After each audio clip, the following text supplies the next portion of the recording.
Kilo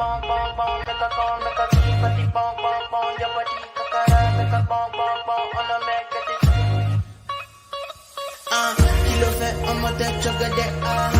Fine, oh baguette. Watch your love for like it. Why not more than your body chocolate. But she ready, yeah, imade. Double dose, kilo fait. Why now? Why she got me? Okay. I've been jump on her already. God damn.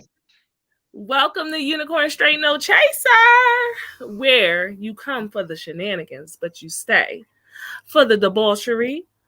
As usual, I have my co-host with me. Go ahead and introduce yourselves. Hi, Tokyo T here to bring you inside Pandora's box full of kinks and chaos. So stay tuned for Inside the Box. That's the debauchery that you need to stay for, okay? So y'all make sure y'all do that. And also, my light skin. What's going on, everybody? It's Carty Experience, Soft Dom Daddy here.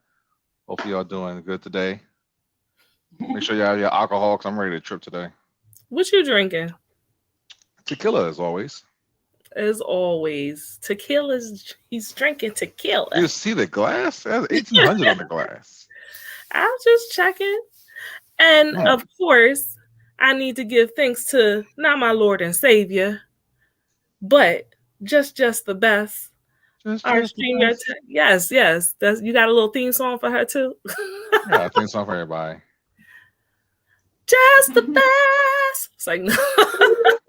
Nah, that ain't it. Did you do a little hoo hoo?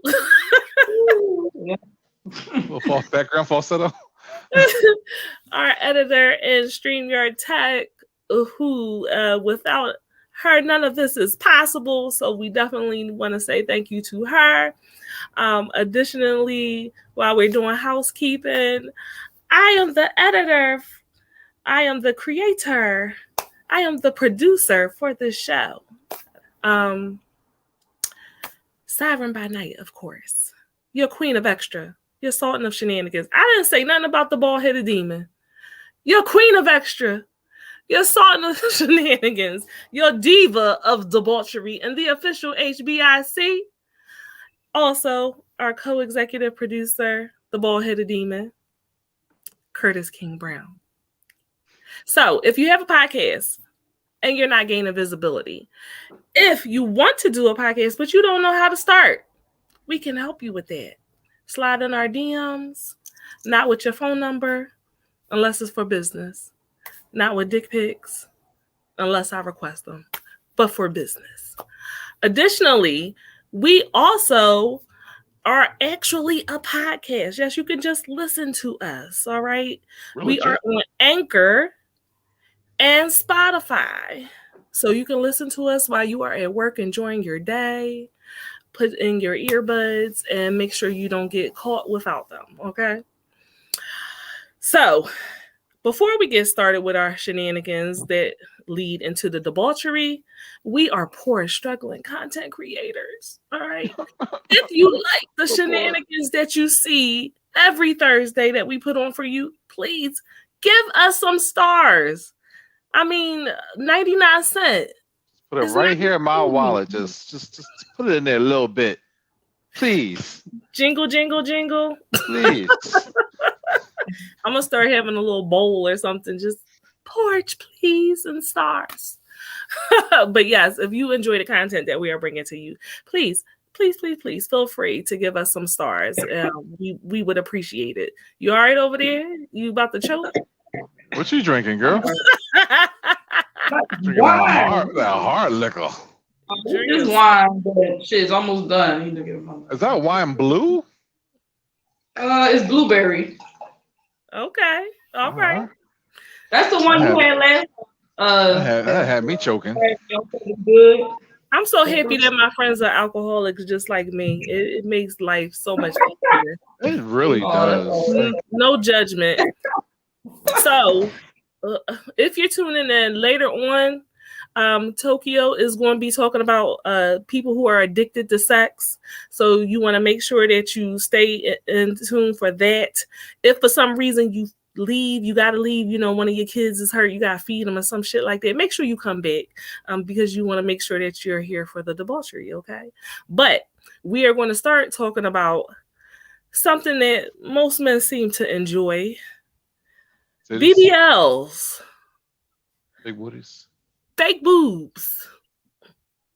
I don't know if you like filters or fillers, but we're going to start talking about that. Everyone loves an Instagram model, do they not?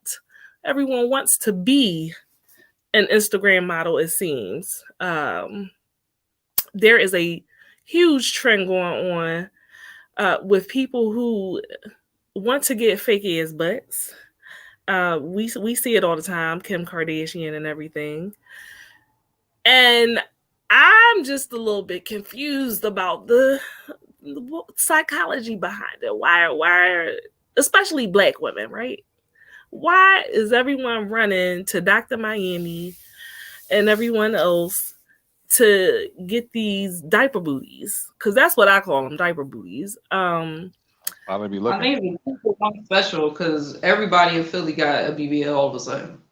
I think they like on sale right now. There's some underground doctor on Arch Street doing these surgeries. I think I've seen one today that looked all lopsided, upside down. Can you get special BBLs on sale? But for anyone that does not know what a BBL is, that is a Brazilian butt lift. So all those Instagram models you see with those misshapen booties that look like you could sit a whole suitcase, you know what I mean, do a whole tea party on their ass. That's what they have. They have the Brazilian butt lifts. I mean, people get implants that's old. You know, people been getting implants since what, 70s, 80s, whatever. But now everybody wants to have a big ass. The white women want a big ass. Everybody wants a big ass when that used to be taboo for them. But now everybody wants to be shaped like a corn-fed from down south in Atlanta woman. They want to be curvy. They want to have their hourglass shape, and they want to have a table booty. And they're willing to risk their life for it. So I just wanted to talk about their culture because I'm gonna tell you the truth. I'm frankly sick of seeing it. I'm a little sick of seeing every 5 minutes somebody twerking with a fake butt on Instagram. Like, it loses its allure after a while. I don't know, Carty. You know what I mean? Maybe it doesn't. I can't stand it. Really? I will unfollow, unlike anything if I see it looks fake. Okay. I appreciate natural bodies. Like, bitch, if you ain't working hard for it and you took the cheap way to get to the top, then nah, I ain't fucking with you. I'm unfollowing. That's interesting. I'm surprised that you said that. Because this looks nasty, and then like it ain't real. Fucking centaur ass, having ass, centaur ass, and let alone like the bad ones. Like you can physically see, like you have an oatmeal booty. You got the little incision scar underneath your cheek, all prominent, and like ill, just ill. It's fucking it's nasty, and the people's vanity has gone higher than ever before. And just the need for attention is at an all-time high for whatever reason have you. Well, the attention is one reason that people do it.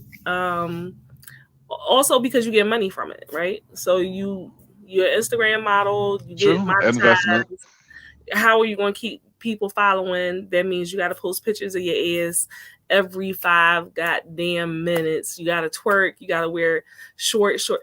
But to me, it's like, it's out of control because I was just talking about this with a coworker yesterday. Like when we used to work in a medical setting, like how tight they are trying to make the scrub so that people can show their ass. Like you're at the hospital to try to save lives, to help patients, and you trying to wear tights to work.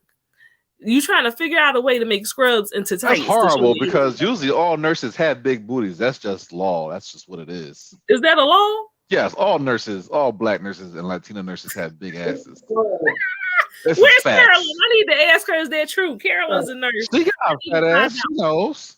You said Carolyn got a fat ass. How you know? Because I can tell. You could tell from what? Her comments? And it's real. I'm cracking up. She don't even know we sit here talking about her. That is hilarious. So one reason is money, but like I said, it's spilling over into other professions, and like people just at all times want someone to look at their butt. And I think it's hilarious. I think it's pretty fucking hilarious. Like, Jess, can you show one of those BBL pics, please? Like, okay, now we see the before pictures, right? To me, she still had a pretty good shape. Maybe she just had to tone it out a bit. Yeah, maybe she had a few kids or whatever, getting a little bit older. It needs to be toned up, but the curve is already there. Now she done went and got this damn surgery. And I'm sorry. She had the liposuction and then the stomach and got to put in the back. First of all, who makes pants like that? You got to wear tights. You got to wear jeggings. You can't wear nothing else. Nova do. You said Fashion Nova? Yeah, they make it for BBL butts. Oh, there she go. Hey, Carolyn, we was just talking about you. She said, one thing I can say about fresh RNs is that not only do they all have ass, but if they don't have ass, the first RN check goes directly to a BBL. Shut up! Told you, nurses. I've been peeping nurses all day ever since I was like a lad. All nurses had big asses. I just thought it was just the way of the world. Are you serious? That is absolutely wild. Go ahead, Nick. Go ahead and check next time. That's wild. I didn't. I said I think it's the scrubs. Because the scrubs you can put weight in more, so it makes your hips and butt look bigger. No, listen, it's all there. I'm sorry. I used to be a certified nursing assistant, right? When I was young. The scrubs back then, like the scrubs, they is not the fucking same. When I was like fresh, like 21, you know what I'm saying? The scrubs they was making there, then the scrubs that they are making now, that they're not the same fucking type of scrubs. No, they're not the same. I can't tell. If your ass fat enough, it don't even matter. Before they was just like some misshapen mess, like because they was meant to get messed up, like you get wet, get blood on them, whatever. Now it's different. It's like it's a fashion show, and they expensive as fuck. That's the other thing. Carolyn, I know you be paying a fucking grip for them goddamn uniforms. They saw it says scrubs made today out of the same material as sundresses. I'm cracking the fuck up. Thank you, Carolyn. So I see she's agreeing with me. That shit is not the same. That's just saying I remember the Mickey Mouse scrubs and the Mickey Mouse ears is super extra big because it's on your ass. I'd be like, So you got a nurse kink. I do. I went to a vocational school, so we had a whole nurses department, and all they did was wear scrubs. Yeah, you got a nurse kink. They take care of you. So women are risking their health and sometimes their lives to get this BBL procedure done, right? The doctors are opportunistic, not necessarily board certified in surgery. And moreover, even some of the trained doctors have deemed it an unethical procedure because of the amount of risk that are involved. But people keep getting it done to achieve this aesthetic that should only be, I don't know. I don't want to say only a stripper should have their body, but I'm just saying your activities of daily living, what do you need that aesthetic for is what I'm saying. Unless you are a model or a stripper or a porn star or something like that. Like, what is the point? And how is it going to age in your ass? I know with implants, you got to get your implants redone every 10 years or they get rock hard. Like I felt them before. It's not pretty. So I'm wondering, Carolyn may be able to shed some light on that. I don't know.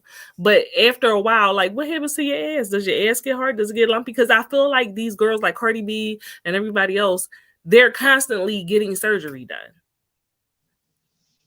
I mean, have you ever felt a BBL? They're already rock hard as it is.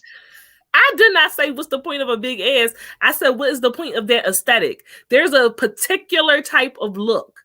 Like, just put another BBL picture up there so I can say what I mean and show it. There, see how that butt is? Everybody wants that same exact butt. That same exact butt. And butts come. I get it. It's more appealing. That I understand why they're doing it. I don't see it is a problem, but I see why they're doing it. Her butt was flat. She had a square butt. She wanted a plump butt. Especially social media stuff like that is saying this is how your body's supposed to look. But it's not so just a butt. If I get the 2-for-1 special, then I'll get a BBL. It's not just the it's the very small waist with the big hips and then the boobs. So it's a Coke. A very classic defined Coke bottle shape. Everybody is like a cookie cutter. Everybody got the same exact body. It's not like you're not gonna see a pair. Somebody with like a C-cup breast and then these outrageous asses. Everybody has the same cookie cutter body. That's what is considered appealing right now. You know what I mean? It's social media. Every rapper, every girl on TV, that's what they have. So I understand the psychology behind it and why they're doing it. I don't know how it's gonna stop unless I guess it's slowly starting. It might change because a lot of the social media stars and rappers are getting that stuff removed. But I get it. It's a problem. Men are doing it now too. Like men are getting their abs sculpted and penis enlargements, and that's what I'm saying. It's slipping even making themselves taller. Like this guy spent like $200,000 to make himself like 6 inches taller with bone stretching. Like that's fucking ridiculous. So I'm not paying nobody that much money to make myself fucking taller. Like that's ridiculous. The bald-headed demon said, if I can get this gut sucked off me and sculpt me some abs, I'm gonna pay it in Bitcoin. Why? You already get women without it. So what's the point? Like, be healthy. Focus on your health. It's not really always about like, yes, a lot of people do stuff to appease others, but a lot of it be yourself. Like, I don't like this thing. You know what I'm saying? And then once the only issue is, I think the more serious problem is that because you could just get surgery to take it off, it just progresses. Like, okay, so since I get that cut off, now I can work on every other part of my body and life that is fucked up. I'll get that fixed or that I don't like. So because it's so easy to do that, it becomes a pathological problem. You know what I mean? Like then it becomes an issue. Now I'm gonna get everything changed. Now I'm gonna get my eyebrows laser. Now I'm gonna get all this stuff done. It becomes a problem because it becomes addictive. Yeah. Carolyn said definitely can. It depends on their surgery. Some people have enough fat to transfer, some don't, and will either eat a high-fat, high-carb diet to make their own fat to transfer, or they take the cheap route and do silicone. Silicone will make your ass hard. Fat is more jiggly and natural, but must be maintained. So and you for the rest of your life, you have to like. So even like someone I work with, they're getting surgery, and theirs is really because she had cancer, you know what I mean? And so she has to get some surgery done for her breast and stuff like that or whatever. But they're doing the fat, the flex sculpt and all that good stuff like that. But you have to get like all these massages and you got to wear all these wraps, and then you can't pee through certain ones and you can't shit through certain ones. And I'm just like, why would you want to do this to yourself? You got to have a bag and shit. Like let me get old and sick before I have to be shitting in a bag. Like I don't like, it's not fucking worth it to me. And then the fact that things can go so horribly wrong.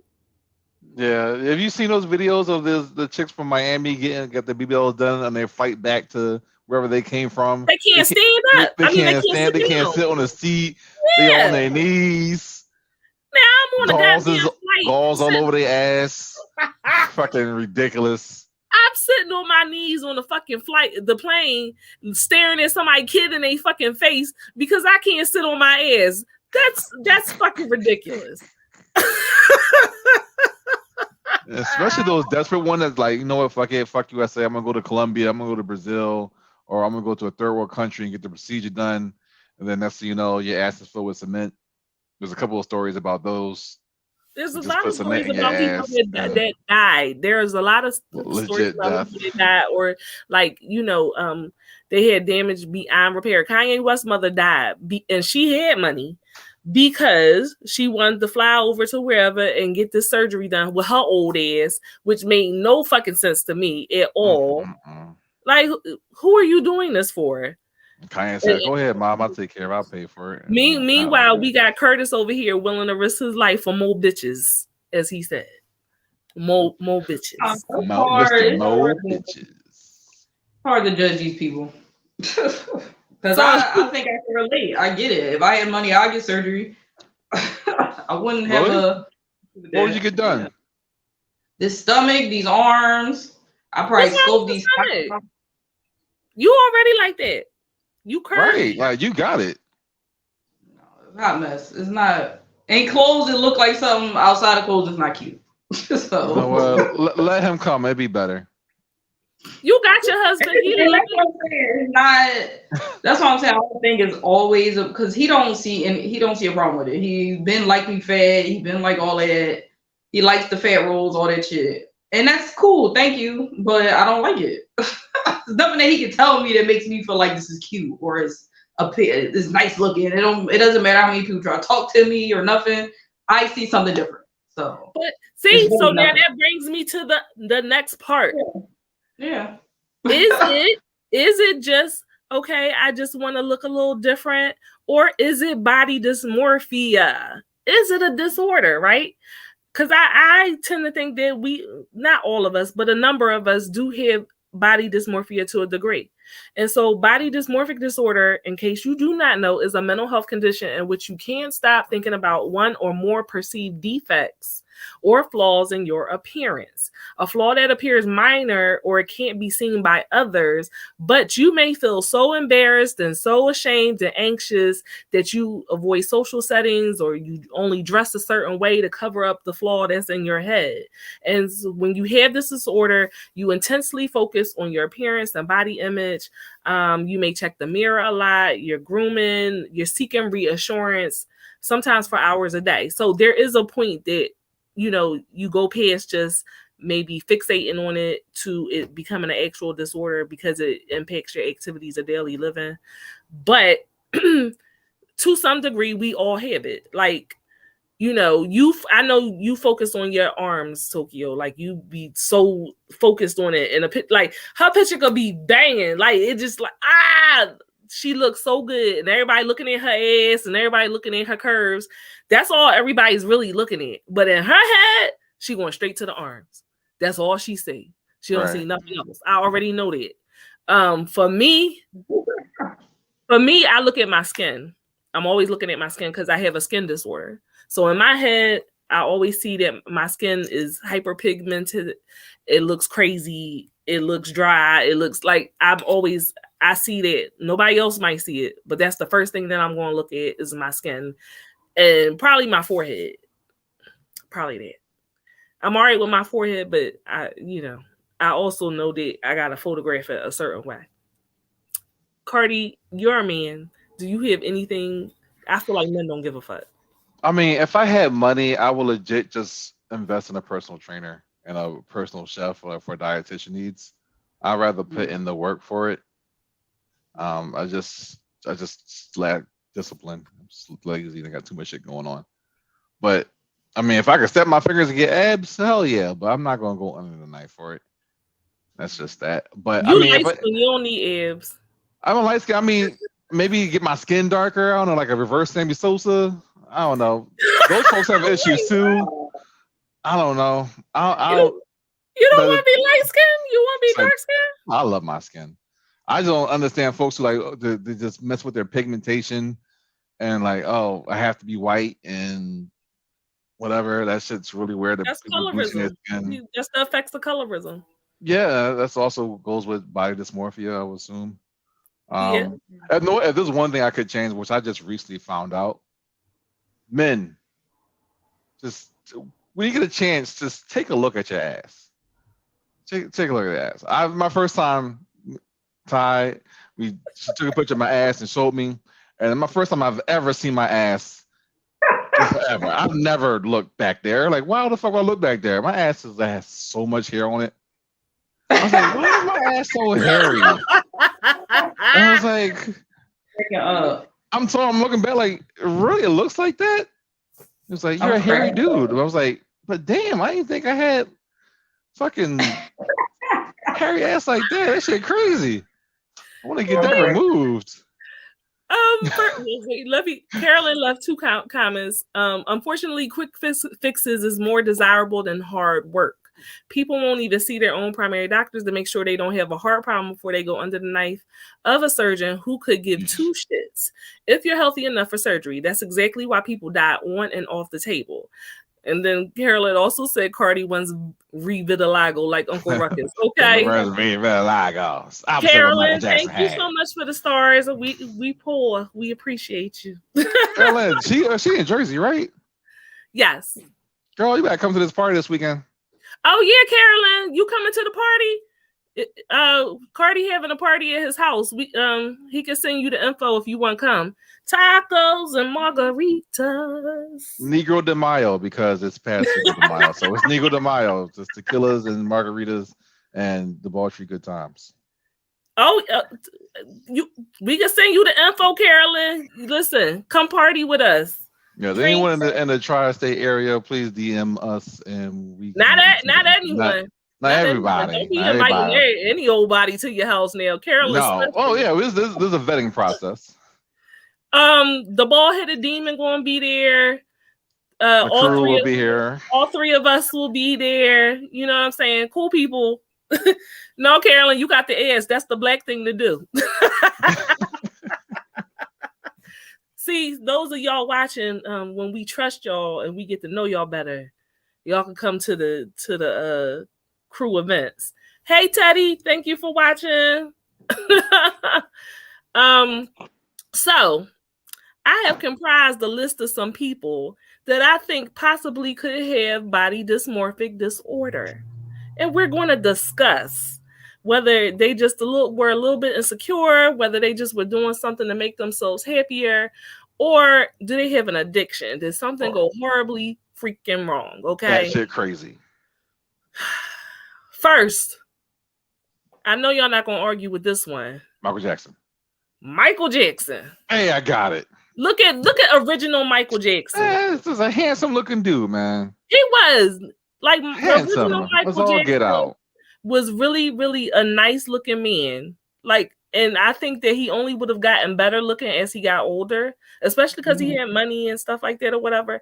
Now, if he wanted to get a nose job, that's one thing. But he took it too far. That nose job went left, though. He should never touch his nose. He took it too far. He has a nice nigga nose. Like, well, nose is wide. His family was colorist. Michael Jackson's family was colorist because what became of Michael Jackson? There was many faces of Michael Jackson. Go ahead, Just. Then we get to the Thriller bed. That's where he should have stopped. I don't think he should have ever got to this point. That's when he did his nose, though. That was too. It wasn't just the nose. His skin had already been lightened. Oh, and his lips too. His lips were thin. And his lips had been thinned out. So he already was doing way too much. You could already see that he was becoming addicted, you know what I'm saying, to the plastic surgery, in my opinion. I don't think he had vitiligo. That's my opinion. I think that he hated his black skin. And he used it. Not Puerto Rican Mike. Oh, yeah. Puerto Rican Mike wasn't too bad. He could have definitely stopped there. He definitely went over. But right. So what eventually became of Mike? Remember the time, Mike Jackson? This is what happened. You just skipped over. Remember the time, Michael Jackson. But yeah. And everyone walked around like this was okay. Did you see his nose? Not okay.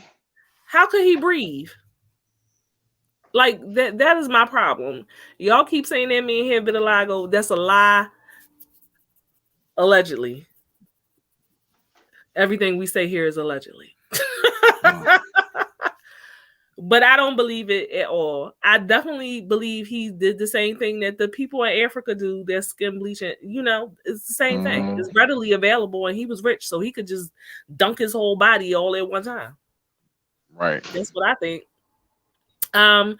Carolyn said, remember, he could have stopped there, but he probably still thought his nose was still big and he wasn't white enough. That's the dysmorphia.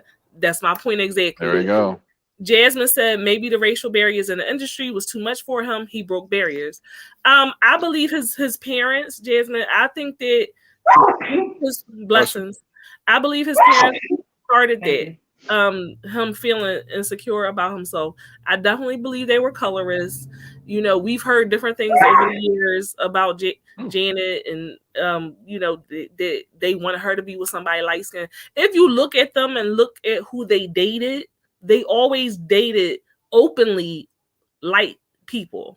It wasn't until Janet was dating Jermaine Dupri. That was like the first open relationship one of them had with a dark-skinned person. And then you saw when she wanted to have a baby and stuff, she still ended up with someone who's a very lighter complexion. So I think, I think a white billionaire. Well, he wasn't white, but I do think that it started in the household negative, and then the racism that he encountered, and so he had a negative connotation about his black features, and he tried to get rid of it. MTV didn't even show black music videos before him, but there were some definite issues at home too. I agree. So for people to be able to do that to themselves, the seed would have to start somewhere. And I just think that it was a multitude of things. I think his family planted the seed, and then the industry, But no one else got plastic surgery. No, Janet got plastic surgery, didn't she? Who? They all did. Yeah, they all did. Janet, Tito. I mean, Tito. Latoya don't look the same either. Latoya does. The original face Toya don't look like. No, Tito look like a goddamn mess. His whole face is just snatched back, and all that. But. So definitely, I believe he had body dysmorphic disorder, but he had enough money to pay the doctors, and they were going to take his money. So our next candidate, Lil' Kim. Original Lil' Kim. Beautiful. Badass. Beautiful. Like a little Barbie doll. Like the blueprint. Original black Barbie. But Lil' Kim also had many faces. I forget how many different pictures I had of Lil' Kim. So we just going to run through them. Give me how many licks. Right. How many licks Lil' Kim? With the blue eyes and the blonde hair. Now, she did some slight altering. She could have stopped right there. That could have been it. She still was beautiful. Yep, could have worked. Still kept most of her original features, but then she took it a step further. Now she's starting to look like a mannequin. That aesthetic, right? That we were talking about before. That curvy, big bust. You know what I mean? And then, is it another picture left? Oh yeah, it goes to that. And this is Lil' Kim today. So we see that she wanted that aesthetic. She definitely got a BBL. She totally Asian. Yeah, this one where her cheeks like all the way out here, like her cheekbones were like out. Can you put her back up, Jess? I'm sorry. Asian Kim, please. So she definitely had the BBL. She definitely got the breast implants. Okay. She looks like she has a chin implant. I'm not sure, but yeah, that shit pointy as hell. Yeah, I don't remember her chin being that pointy, and even contouring. I don't think that it would be that, And definitely, not only is the makeup making her skin lighter, but I do think she lightened her skin a little bit. Not a lot, but she also uses makeup to lighten her skin if she wants to have the blonde hair. Ty says, still saying me what she did to herself. Jasmine said, Carmen Electra, Pamela Anderson aesthetic. Yeah, definitely. And I think it's really sad. I definitely think that I think she said that her father used to say negative things to her about her appearance. Of course, everything that she went through in the industry around that time when they were promoting, you know, in the 90s and early 2000s, all the light-skinned girls, the shit she went through with Biggie and him marrying Faith, who was a very light-skinned woman. I think all of that affected her self-esteem, and that's really fucked up. Bring back the Source Awards Lil' Kim with the titty out with the fucking shell over it. I fucking love that Lil' Kim so much. Yeah. That Lil' Kim is far, far gone, okay? So I often wonder, you know, Lil' Kim has a daughter, and her daughter has some type of disorder with her eye. Have you guys ever noticed that? No. Oh, yeah. Something is wrong with her daughter's eye.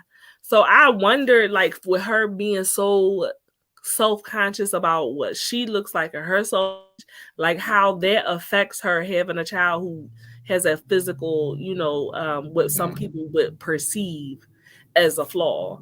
Like, that's gotta be absolutely crazy. That gotta be fucking with her pretty heavy. Yeah.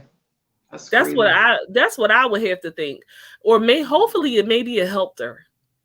It's either gonna fuck with her and she's gonna, you know, pass that on to her child, or she's gonna be like, oh my God, I gotta get my shit together because I don't want my daughter to feel the way that I feel. Carolyn said, currently Lil' Kim is improving and getting her color back.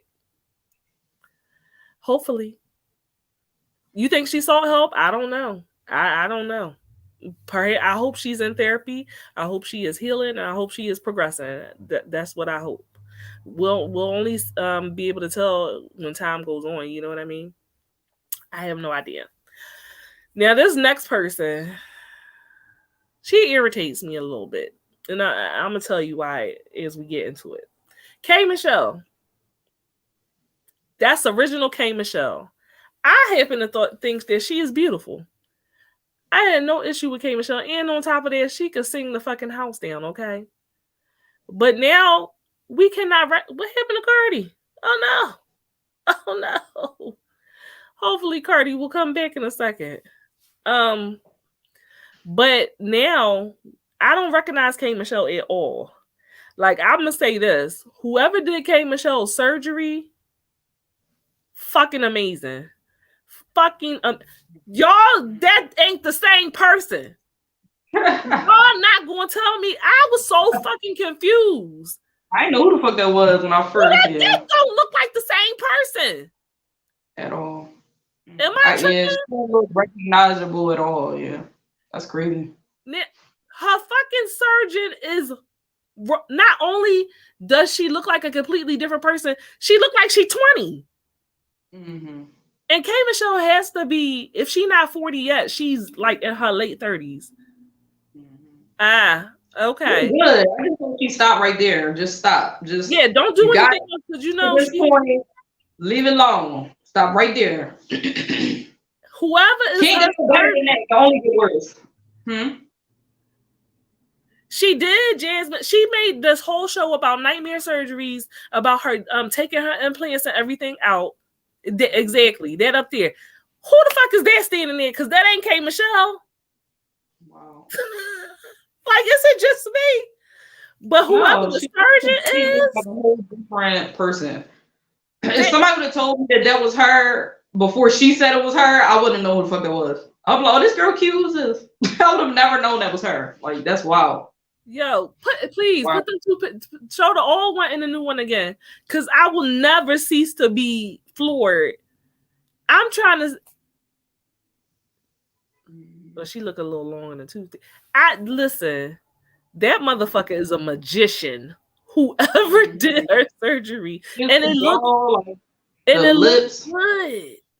It looks really, really like a nice makeup job. Like, just somebody just got their makeup done really nice. And you flawless, you know, but that's a whole different person for sure. Look, had me thinking like, well, what could I look like if they get a hold of this one? That's how it started. Like, I want this face. Give me this face right here. Give me K Michelle. Shut the hell up, John. Carolyn said, unfortunately, K. Michelle can't go back to the old her. She was improved, though. No, she can't go back to the old her, but it's just weird to me because, like, I'm trying to imagine one of my children coming home and, like, not looking anything like themselves. On top of the fact, I always think about when you have children, your children are going to look like you, your original face, your original body. So what do you tell your kids about self-esteem and loving themselves if you had the same body as me, but you said, let me get rid of that shit. So now you you can't be like, oh, daughter, you're beautiful. Bitch, you bleached your skin. Oh, you're beautiful. You got rid of your nose. You got a butt lift. Like, you don't look nothing like your old self, but you want me to love myself. That's exactly why some people are starting to get surgery like younger and younger. You don't even have your grown woman body yet. I weigh 135 pounds. Maybe my heaviest was like 150. I'm 5'7.5", right? I tell people 5'8", because you can't walk wrong way unless you're 5'8". But I was this big for majority of my life. As you get older, your body is going to change. People don't get time. They don't give themselves time to get titties and ass. They just go by it. You fucking 23 years old. You're not supposed to be shaped like this. Unless that's naturally how the women in your family are. I was supposed to be a bone until I wasn't a bone no more. Like, yeah. It is what it is. You give yourself time. Your ass might be coming. Your ass could be on the way. And so then you don't even have any room.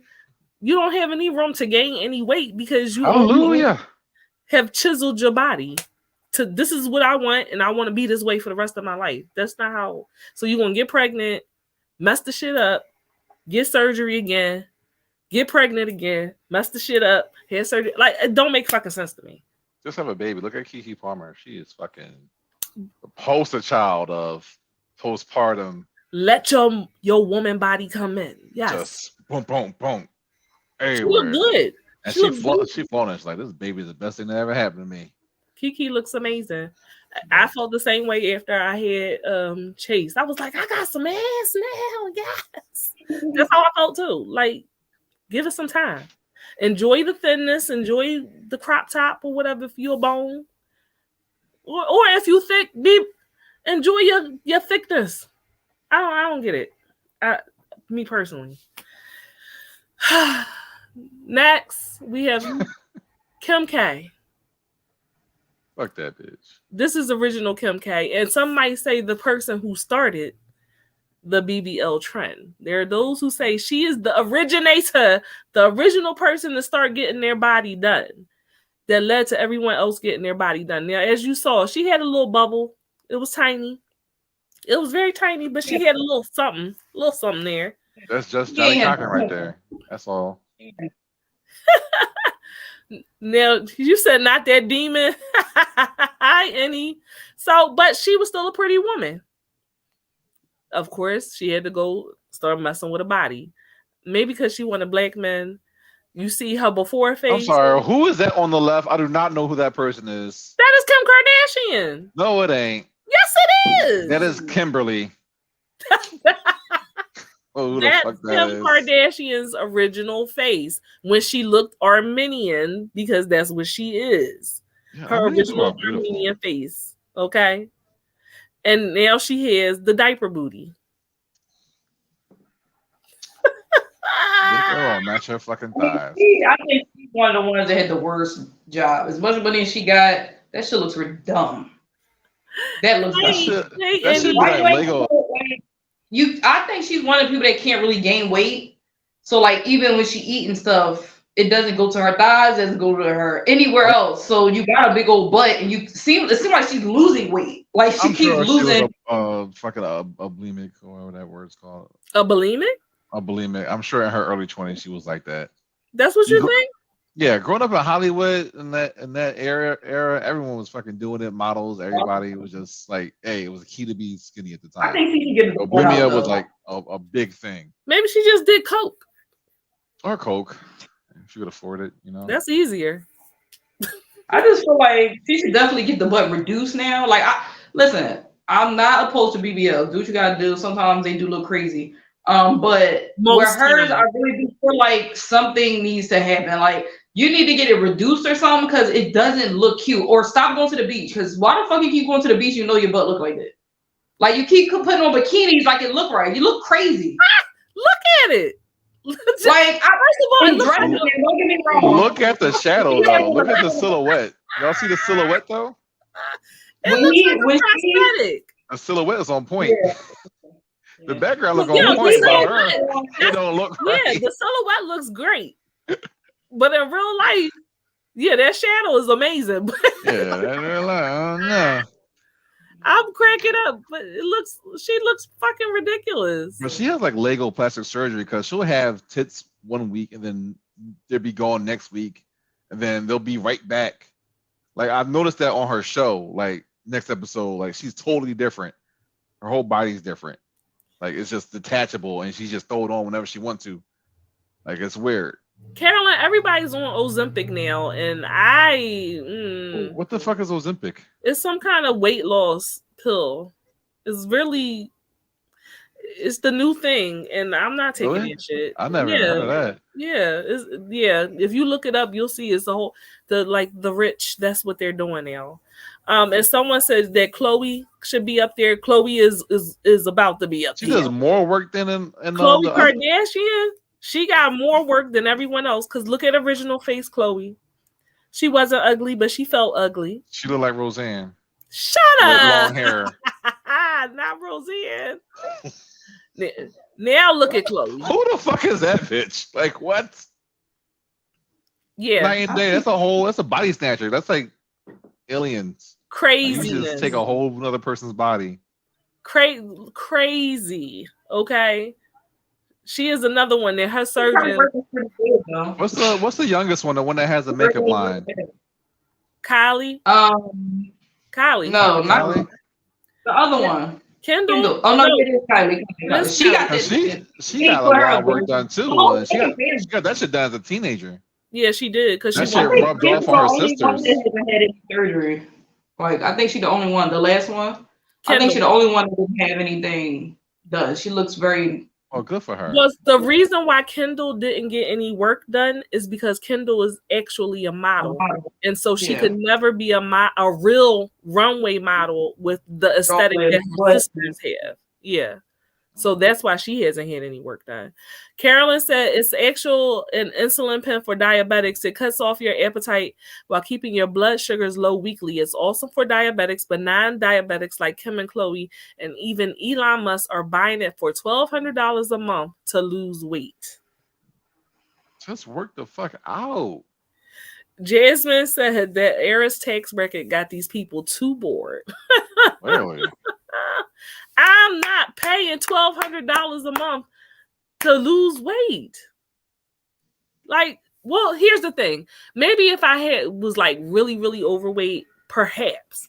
But these people are not overweight. They're not. They're perfectly fine. It's crazy. It is now, Annie, I ain't gonna lie, it is hard to work out. I need to work out for 2 years, and I still haven't gotten to it yet. I need to work out, and I haven't gotten around to it. It's Planet hard. Fitness money wasted. We're not gonna tell that lie. So what you trying to say? You trying to get some Ozempic, Jess? Huh? You want to do some strange things for a piece of change? That's $1,200 a month, girl. She's talking about maybe. Don't make me fight you. I will come knock the needle out your hand. Well, you are a diabetic, so I guess it won't hurt you, but also. Next on our list is, I hate this bitch too, Nicki Minaj. Original face. Nicki from the block. Hey, Sid. Original face, Nicki Minaj. Okay. Very pretty. That one she was. That other one with the head on, not so much. She looked like a dirt. That was hood Nicki. Yeah. This one, yeah, she looks pretty. Very pretty. Didn't really need any work done. The even hood Nicki could have, had a little work. She would have been all right. Not an ugly woman at all. Okay.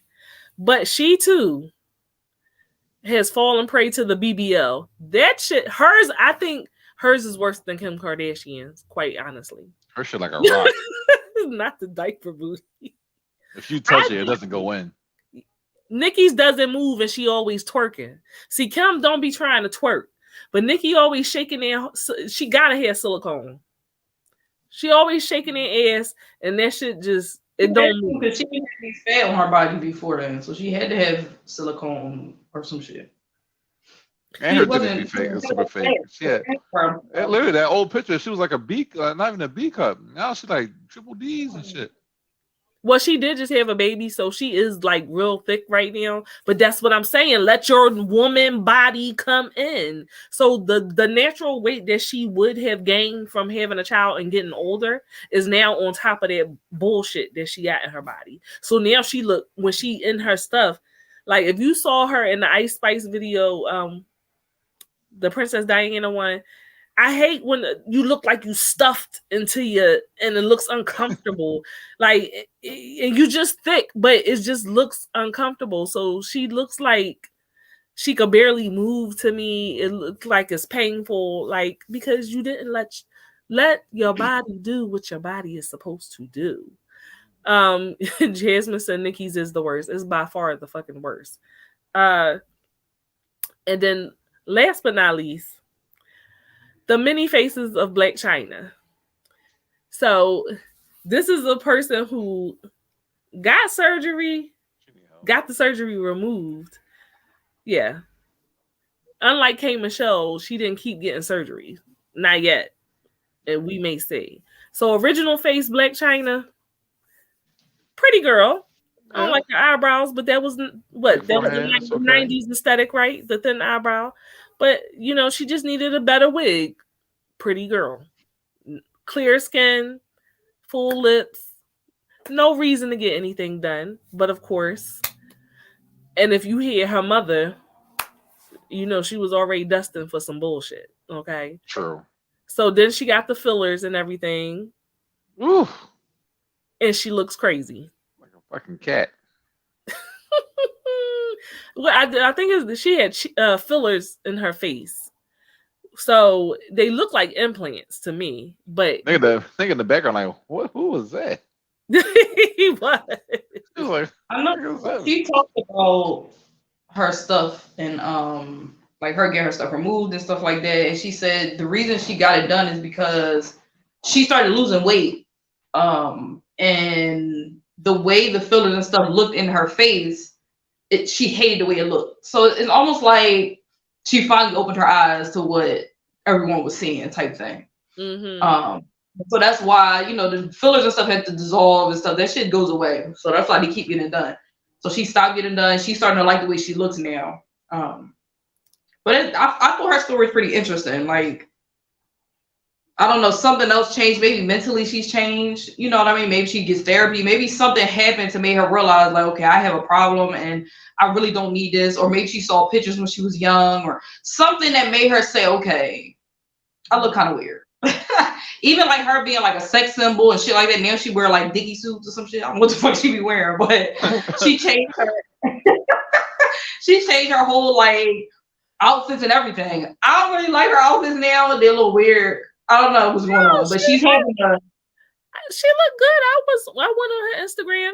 Like, look at her now. She got her fillers out. This is her without the fillers. They've been dissolved. She removed everything from her face. I think her chin is still kind of pointy, but I do think that for the most part she looks much better. It's like Ice Spice mom. Not Ice Spice mom. How? Just if you put the curly fucking hair on top of her head, I couldn't tell them apart. I'm cracking the fuck up. Ice Spice is funny looking, child.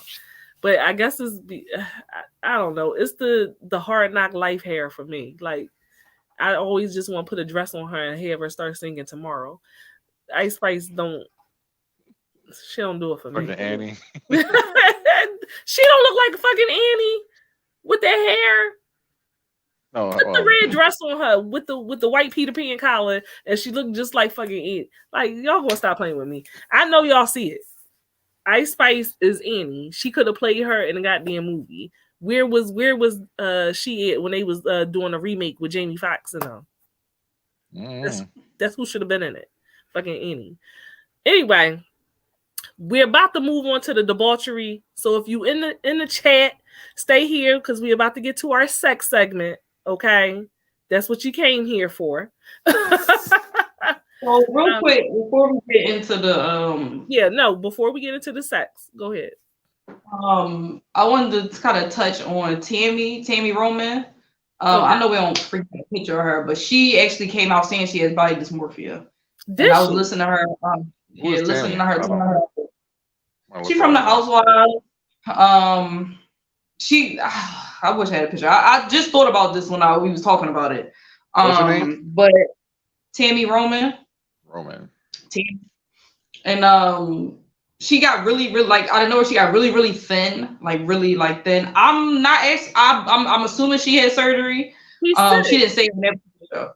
Yeah, that's Tammy. Yeah, there's something wrong with her. Really thin and skinnier now, and she talks about how like she still sees herself as big. She, mind you, and my interpretation of fat or big is not at all her at any point of her life. So I don't know why but that's body dysmorphia. But she talked about how she see the comments and how people say like, oh, you look like a crackhead now and you so skinny, you keep throwing up, stuff like that. And what's funny about that is she loves it. She said, I look like a crackhead. Like y'all think I'm skinny. Like she doesn't even look at it like an insult. So her body dysmorphia is so ingrained that like insults are considered positive to her because a crackhead is like skinny. You know what I'm saying? Like all the skinny jokes, all the things that people are saying negative, she likes because she cannot see her skinniness in the mirror. Right. You know what I mean? So very interesting how she talks about it. Like she's like, I still see the fat, I still see this, I still see myself this type of way. And I can relate. I'm not skinny though at all. I know I ain't skinny. Can't nobody tell me nothing. But I relate to the fact that like, I don't know. I probably got it. I don't think I have it to the extreme that these people have it, and it might be because I ain't got no money. Listen, being poor really helped me not become a fucking addict of getting surgeries and shit. But I know I had to a certain extent. And it's depressing. It's annoying. I don't know. There's a lot to it. If you really did have the disorder, like you would do anything to change what you think you saw. So you would starve yourself. You would work out to the extreme. You know what I'm saying? I have. It doesn't work though. I've worked out so bad. I remember I used to walk miles. My feet used to hurt. I used to do a lot of things. But then you go through a depression and be like, well, fuck it, you know, or if you don't lose the weight how you need to lose, or if you gain a pound, it's like the end of the fucking world. I'm about ready to go crazy, you know. So I do that. I just don't talk about it. I don't fucking say nothing about it. I don't tell everybody that I'm losing my mind. But it's a lot. I think like the weight body dysmorphia is different from like facial reconstruction and shit. You know what I mean? Like I don't think my face I don't want to do nothing to my face. But you fixate on certain things. So it's not your face. You fine with your face. It's other parts of your body. Where some people might be okay with their body, but they might be fixated on their face. You get what I'm saying? Right. They pick the situation, like what part of their body they focus on. Mine's just like my overall weight situation now. And it's really bothering me. It's really getting on my nerves. And the only problem I'm having, it's a lot. It's a lot. But I understand. That's why I haven't really been like saying. It's a safe space. Huh? It's a safe space for you. I know, but it's a lot. It's a lot. It's annoying, and so I get it. That's why I ain't really got a lot to say because I get it. Like I get it. Said, you are gorgeous, so you know that, right? Thank you. Listen. Jasmine, she said, I honestly sympathize with everyone listed. Their appearance is constantly critiqued, no matter what, because of the work they do. And I'm sure it messes with you. Listen, and see, that's the thing, right? okay, Tokyo has her situation where she feels like, you know, she weighs too much, or she doesn't like, you know, maybe some of this. She lost a lot of weight. Tokyo lost a lot of weight. I don't know why she's sitting here acting like she didn't. Like, she's not giving herself credit. She lost a whole lot of weight. But also when you lose weight, sometimes there's skin and stuff like that. So she doesn't like that. And, you know, I have things that I don't like about my body, but I just decide to, I know that everybody does. So I try to make sure I remind myself of, like, if it's things that I don't like about my body, so what? Because the chick over there that's gorgeous, I was friends with someone that was absolutely fucking gorgeous, right? Whenever she went to a room, everyone would look at her, men and women. She was absolutely gorgeous, but she was very, very insecure. And if one person looked at me and didn't look at her, she lost her fucking shit. So I learned that everybody has their fucking shit with them. And if you walk in the room like you own the room and you the baddest bitch in the room, people respond to you in kind 9 times out of 10, because it's what's on the inside that really matters. You know what I'm saying? What's on the inside is the part that matters. So I know that that's hard. I get that. People be like, shut up, you skinny bitch. Shut up, you skinny bitch. But I got my own stuff with me. I look like a reptile half the goddamn time, half of the year. Like, my skin looks like a fucking reptile, and I don't want to wear anything low cut or whatever, because I don't want people to see my skin. Or I used to be real self-conscious because I was taller than everyone, or my forehead, or I don't have. I'm serious, Jess. Say yes, please. I'm dead ass fucking serious. Like, there's some thinking that you, or feeling that you're unattractive, that really is in your head. So you can be pretty outwardly to other people, but if you don't believe it, it doesn't fucking matter what anybody says to you. We sit here telling Tokyo how pretty she is and how gorgeous she is, and people getting fat, cut out they damn ass and putting their boobs and shit to look like her. It doesn't matter what we saying to her if she don't believe it herself. She had a whole husband. Bitch, I can't get married. I'm gonna be 253 years old before I get married. She got a whole goddamn husband. She been married for like 55 years, and she don't realize how attractive she is and blessed she is. Like, you see what I'm saying? Perspective is a motherfucker. Man, fine. You fucking fine. All these fucking Instagram models, they can't get a fucking husband. And they can't. And they wouldn't keep one if they know how to. She got somebody to bite them thighs every night. Ain't nobody biting my thighs. No.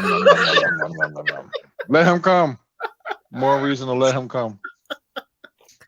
Oh, all right, let's get to the debauchery or shit. What you say?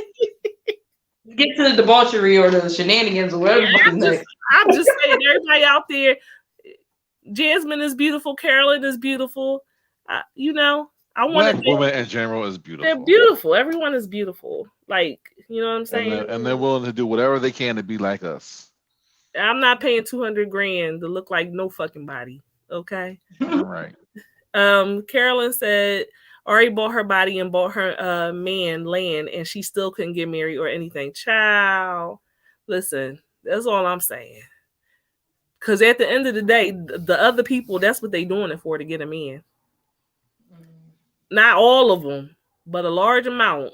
At least get the attention of them to get a fucking man. Let's be clear on it. So, before we start with the debauchery, again, BDD shares a lot of features with eating disorders and obsessive compulsive disorder. You know, they're centered around body image, and the causes are really unknown. It could be a number of factors. It could be somebody in your family with the disorder, negative evaluations, experiences, abnormal brain function. It's a lot of reasons why you could have this disorder. But if you think that you may have body dysmorphic disorder, even if you're feeling just regular old I don't feel that great about myself. I always strongly encourage people to do therapy.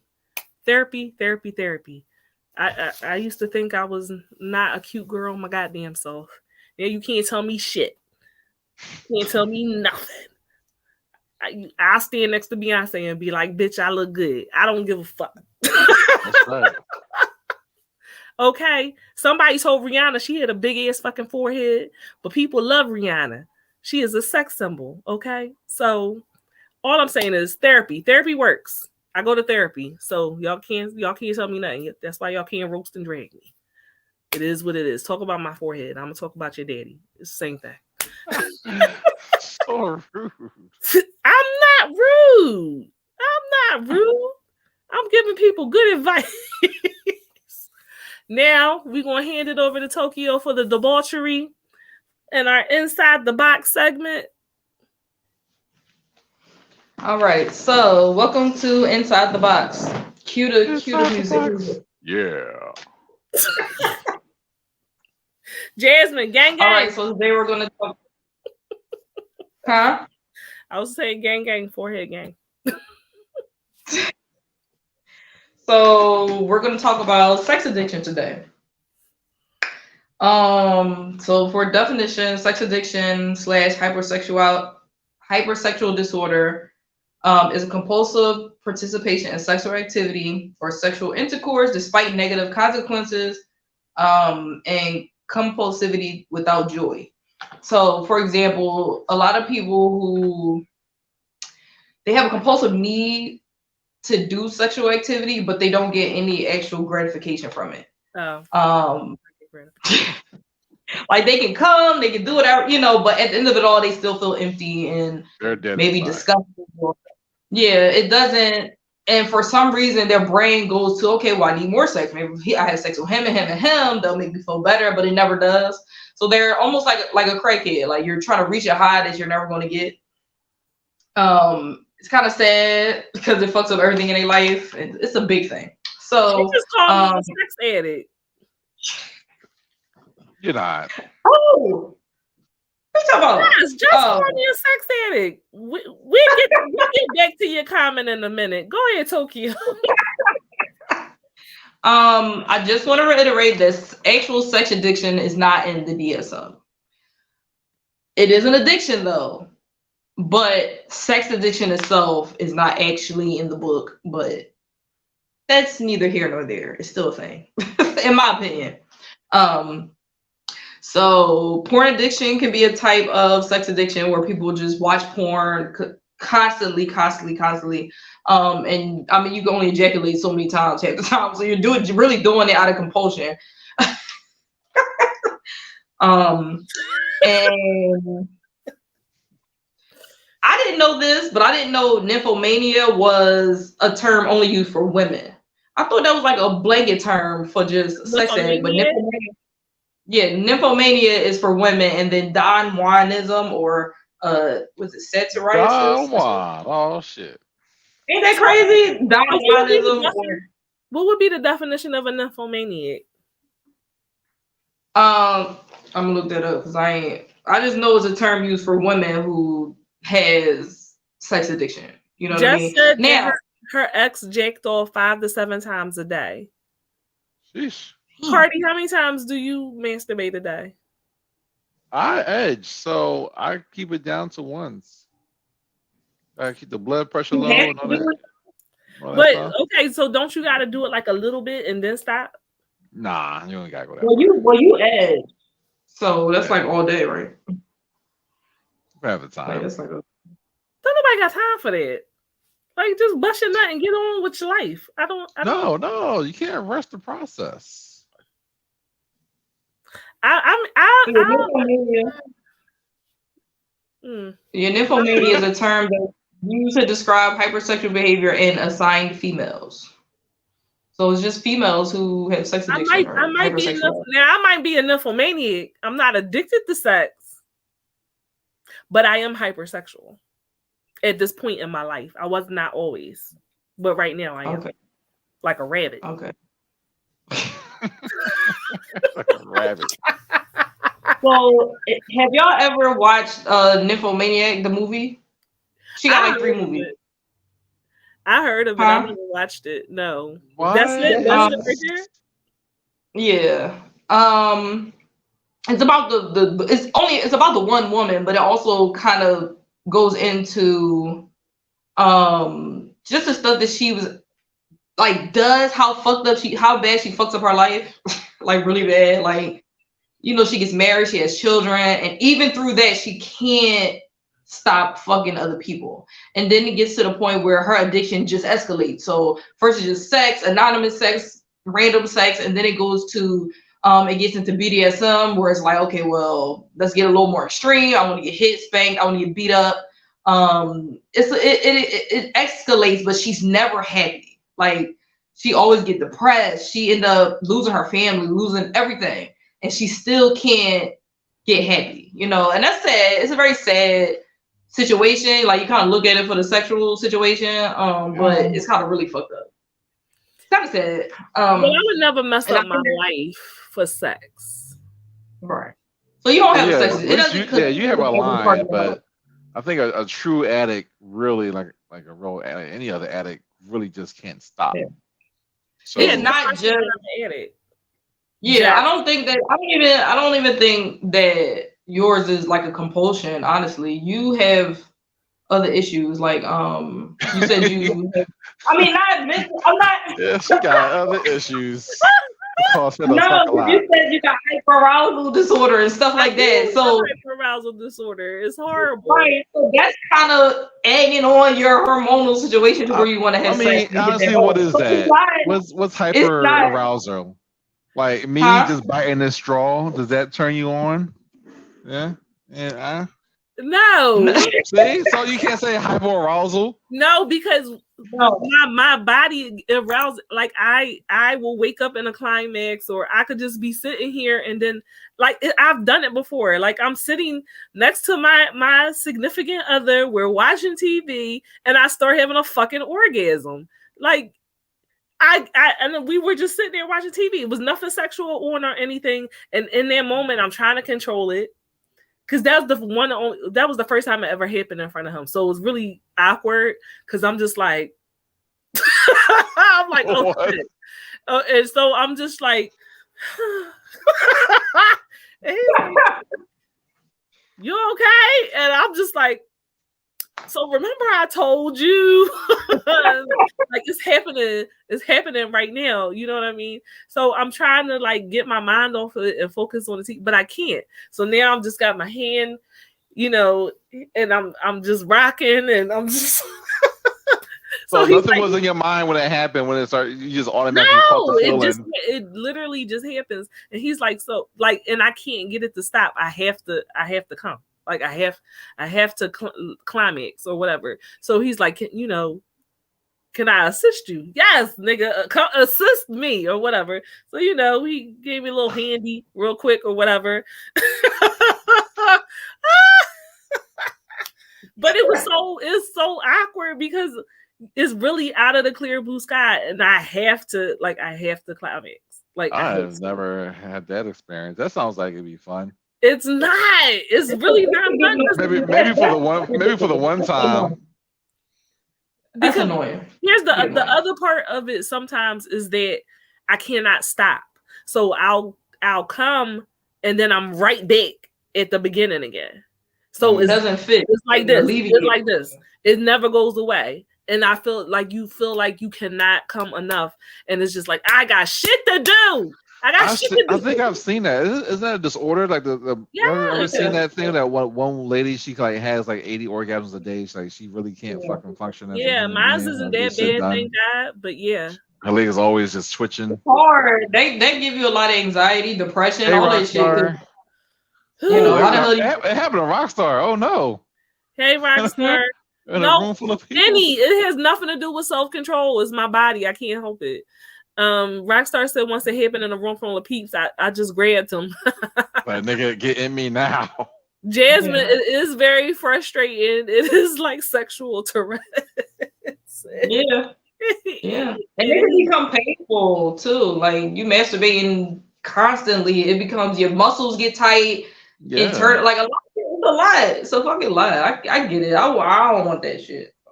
It doesn't matter who's in the room. I am a mother. I can't I can't have that happening and my damn kids in the room. Like, get the fuck out! I had to curse them out. Get your ass out. Go get it. Because there's no fucking way. Like, I was turn hostile for no reason.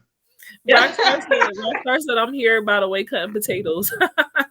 Oh, yeah, your brother going on his prom. Yeah, okay. Love to see it. Send me pictures.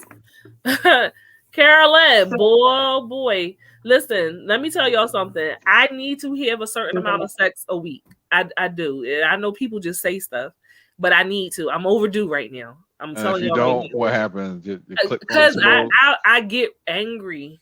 Like, I really get angry. And he'll be like, oh, it's been such and such a days. Like, you need some act right. Yes, I do. Because my body.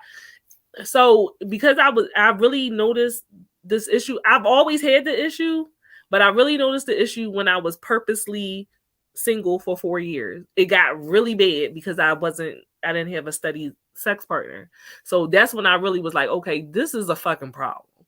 And then during the show, Tokyo, did a show about this disorder, and I was like, oh my God, that's what I have. Like, that's what I fucking have. I also have sleep orgasms. So my body, I have to have sex. I don't know why. I just do. I have to have sex a certain amount of times a week, or it does affect my mood, and it affects me, internally, my hormones and shit like that or whatever. So yeah, it is not fun. Do with stress. I just told you that many times. I'm not an addict, though. Jess, I'm not an addict. Like, if I don't do it, I'm not gonna go out and just fuck any old body. Not any old body. Just like you. Draws down now. Like, I'm not. Rockstar said me and Gina are the same at this point. Chris be like, you're acting up bad, kitty. And I'll be like, Jasmine says, I have a hypersexual partner. He definitely gets moody. Yeah, but for men, that's normal. Like, people expect men to be like that if they don't have sex. That's true. They get mad. Blue balls with women, people don't really necessarily expect it from a woman. But I'll be like, so what we doing? So the difference between that, so your hypersexual arousal and your hyperarousal disorder and your nymphomania. I don't think you're nymphomaniac. I just think I wouldn't say that. Okay. I don't think so. But so the difference between that and like nymphomania will be the chronic obsessive sexual thoughts, fantasies. You would think about it. So you getting aroused by nothing doesn't really fit. You know what I'm saying? Like, you're not aroused by anything, your body is responding to some internal situation. You know what I'm saying? Like, it's not like something's happening sexual, so this is why you're doing it. Or you're thinking about sexual stuff, or constantly looking at porn, or something chemical. Right. I think yours is a chemical thing, I think. Okay. But I don't know how you would stop it. You probably would have to go to the doctor and let them know, and they can like check your hormone levels or some shit. But if you cool with it, as long as my partner gives me enough, right. But sometimes it's not enough. I need it more. Well, he work a lot. Like, you work a lot. Ideally, I would like to have 7 days in a week. I would like to have sex at least 4 to 5 days out of the week. Every other day. Okay. Yeah, every other day would work. Yeah, that would work. Or on the schedule multiple times a day. Like, add it to a schedule. What'd you say? Add it to a schedule. Put it in there, like. There you go. Google calendar. He be playing. So some more symptoms will be compulsive relations with multiple partners, including strangers, lying to cover behavior, cheating, preoccupation with having sex, even when it interferes with your daily life, productivity, work performance, and so on. Ability to stop or control the behaviors, inability to stop or control the behaviors, putting oneself or others in danger due to sexual behaviors, feeling remorse or guilt after sex, experiencing other negative personal or professional consequences. So like I said, a lot of people, they end up cheating, not saying that they're partners are not giving them enough sex. It's just there's no enough sex. You know what I'm saying? Like if I give you 7 times a week, 3 times a day, I will still on my lunch break or when I go eat, I'll go outside and find a boy across the street fucking real fast. You see what I'm saying? Like I'll find a way. A sex addict will find a way. There's no enough. There's no end. It's none of it. It was me when I was younger. Really? It was insatiable. Definitely possible. Yeah. It was insatiable lusts. Insatiable lusts? That's what it was.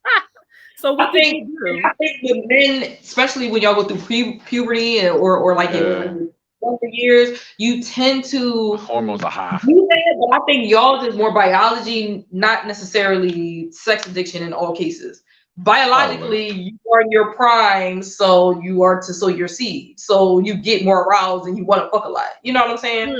So I did know, but once it becomes to like porn or like you put yourself in dangerous situations, you know what I'm saying? Like, what would be dangerous for a man? Watching porn at work. Right, like it's so bad that you can't even. You fucking watching porn at your desk and you know you're supposed to be doing a presentation or you know what I'm saying? Like you're doing stuff that is irrational. You know what I mean? Like it doesn't make sense here. You gonna fuck outside the police station because the bitch won't pass. You know what I'm saying? Like I have in the past stressful work environment. I have in the past had sex with some people I probably shouldn't have had sex with because I just had their feeling.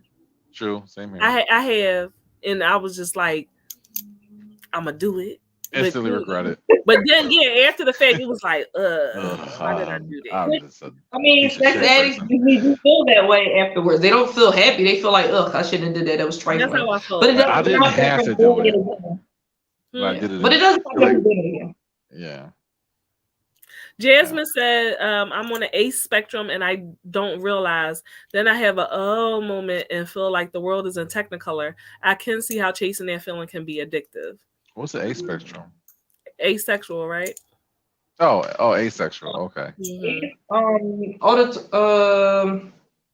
That sounds like something I heard before. No, am I wrong? It's not. It's asexual. It's asexual, right? Yeah, I mean, well. Asexual. Yeah, not any one thing turns you on. So. She said yes. Yeah. Oh, okay. Oh, okay. Really? Okay. I'm tripping. So, and he said he has the urge, and then he had to stop to get it off of his mind. Yeah, I don't know. Sometimes it doesn't work. I try to, but sometimes I just gotta lock my door and handle my business. I've had to do it at work before. I've had to like leave my desk and go in the bathroom at work and like. That's crazy to me. You had to flick the bean? Yes, I had to flick the bean at work. No toys or nothing. Just I've had friends good old fashioned rubbing and tugging. Rubbing and tugging. Rubbing and tugging. Tugger. No, so I've had a friend who she would like masturbate in really obscure places where I actually had to tell her, like, you get arrested. Like, you drawing a little bit. Like, she would be drawing. And I don't think she had sex addiction. I just think she had, like, maybe, like, a hypersexual something. Like, maybe she had, like, what you got. Because it would be random, like, and she'll do it with anything, like a cucumber, like, anything. Like anything around that she could penetrate herself with, she would do it. But she didn't like just fuck with people though. Yeah, but she wouldn't have sex with a bunch of people. Like it wasn't people. She just had to get it off. It seemed like, you know what I mean, like real quick. Like me, that's why she like they have a rabbit in her pocketbook or something. Yeah, yeah. Like, you got to have something on you. Yeah, yeah. But I don't want to do it. Like, I don't want to do it. It's not like it happens and I'm like, oh, yes, I want to go masturbate in the work bathroom. Like, I don't want to fucking do it. It's just like, it won't let up. So, it is very... how long do you think you got to wait? Like, when you say it don't let up, how long have you waited?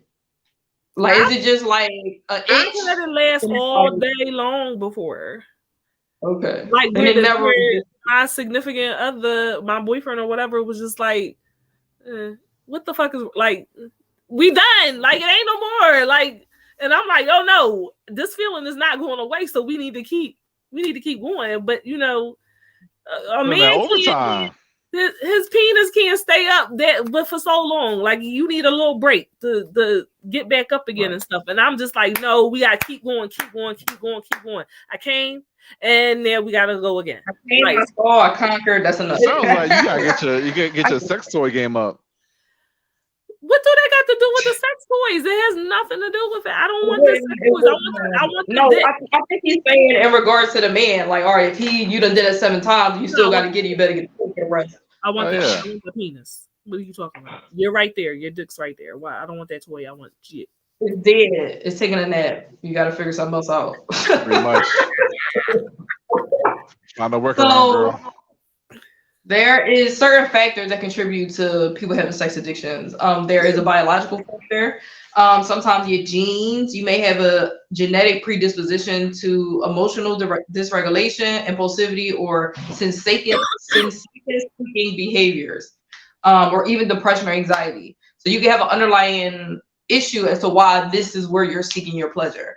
So for instance, if you have depression and anxiety, or some type of emotional issues, sex just might be the thing that you chose. You know what I mean? Like some people, are emotional eaters, or they exercise, or they do something to get their stress and anxiety out, and this is kind of where their mind goes due to like genetic factors. Like this is what I chose. You know what I mean? It could be a hormonal issue where high levels of testosterone or estrogen can affect libido, impulsive behavior, combined with high libido can result in excessive sexual activity. So if you have a lot of testosterone and your libido is high, you might kind of be like, all right, bitch, we got to, you know what I mean? So you be hyped. Yeah, moving your pants. Right. Now there's some psychological issues, environmental influence, early life events. So abuse, exposure to sexual content, and seeing or being involved in a lot of hypersexual activity when you're young can cause you to grow up and have this addiction.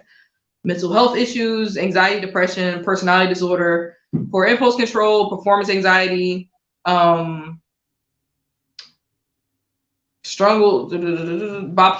can cause, like the manic episodes can cause you to have sex addiction in your manic states.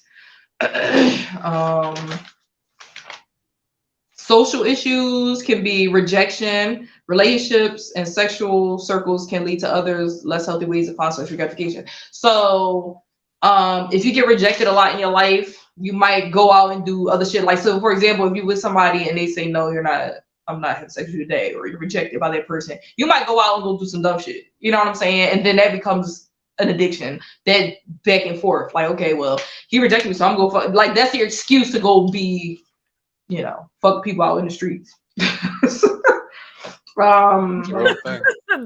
It's a real thing. I was rejected, so I had to go fuck him. Like, duh. Carolyn says, I have anxiety and sometimes getting off helps me de-stress. My case is a mild. I feel the same way, Carolyn.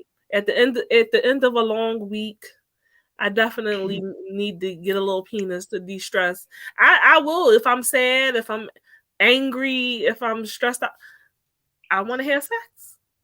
Any type of emotional issues can cause you to want some relief. So some people go to drinking, some people go to partying, some people go to anything. Sex addiction can be just a way to escape anything. Anything that give you pleasure in a horror situation can become addiction. You know what I mean? Like, sex is just like kind of easy. You know what I'm saying? Easy to get to, easy to get. So of course I'm having a hard day. Let me just get some, you know what I'm saying? It gives you pleasure. So anything that gives you pleasure can become addictive. That's how I feel anyway. Anything that gives you pleasure, that's pleasurable. So coming is. I just want to sleep hard. That's all. I want to have a good night's sleep. That's all I need. Get done off and go right to bed. Well, that's the other thing, right? I don't sleep. Huh? I have trouble sleeping, but I always sleep well after I bust a nut. Okay. Well, that's good. I'm not talking about masturbating necessarily, but actually having sex. Yeah, I always sleep so much better after I have sex, and I wake up in the morning. I'm like, this never happens when I'm just go straight to sleep by myself. So that might be what you feel like your body needs. So that might also be why whatever chemical is releasing in there is doing what it needs to do. Is what I'm saying. Carty, I know you edge, but you still. What's the most amount of times you ever masturbated? Like in a day? Yeah, in a day. Probably in I was in high school. Probably like 5 or 6. Okay. Or until something, it just nothing came out afterwards. Until it was just air. Hey, well, I guess it's time for me to stop. I got nothing. I got nothing left, sir. Help me. Like he was like, Tyrese, what do you want from me? Well, I think the record the day was like 54. Wait, for what? some guy in like Malaysia or something. 54 times? Yeah, it was like Guinness Book. I think he died. Wait, after 54? Or he went to the hospital. So I think he died though. He did like 54 times and he like died. What the fuck? In one day. You know what? Record. I could probably see it. If he had the disorder, I could see it. I salute you, sir. Yeah, if he had the disorder, I could see it. So Tokyo, what about yourself? Number. In a day, one, I don't even be doing it like that. I'm not surprised. Not like that. I told her I don't really do that because I feel like crap. It's nasty. Or it's annoying. Everything's an inconvenience for her. At this point, everything's an inconvenience. Just rip the vagina off. I ain't got time. It's because it's a waste of time. It's a waste of time. Wow. Because, like I said, I need somebody else to do it for me. I need somebody to give me head or do it for me. It's more pleasurable than I just do it myself. Because it's instant. I'm telling y'all, like, as soon as I be like, ooh, I done wasted most of the time getting there, like getting ready to do it, and then I'm done. Like it's nothing wrong with it. Sometimes you just like maybe your husband at work, you're not gonna see him. That's when I have done it, like a random goofy time. Like I don't know. And then after I be like, this was just dumb. Like I just be irked after. Like I don't know why.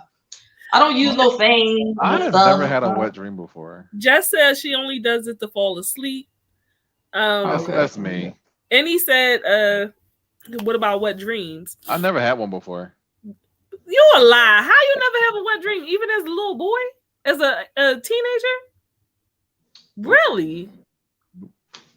That's interesting. Maybe that's due to me just getting off before I fall asleep every night.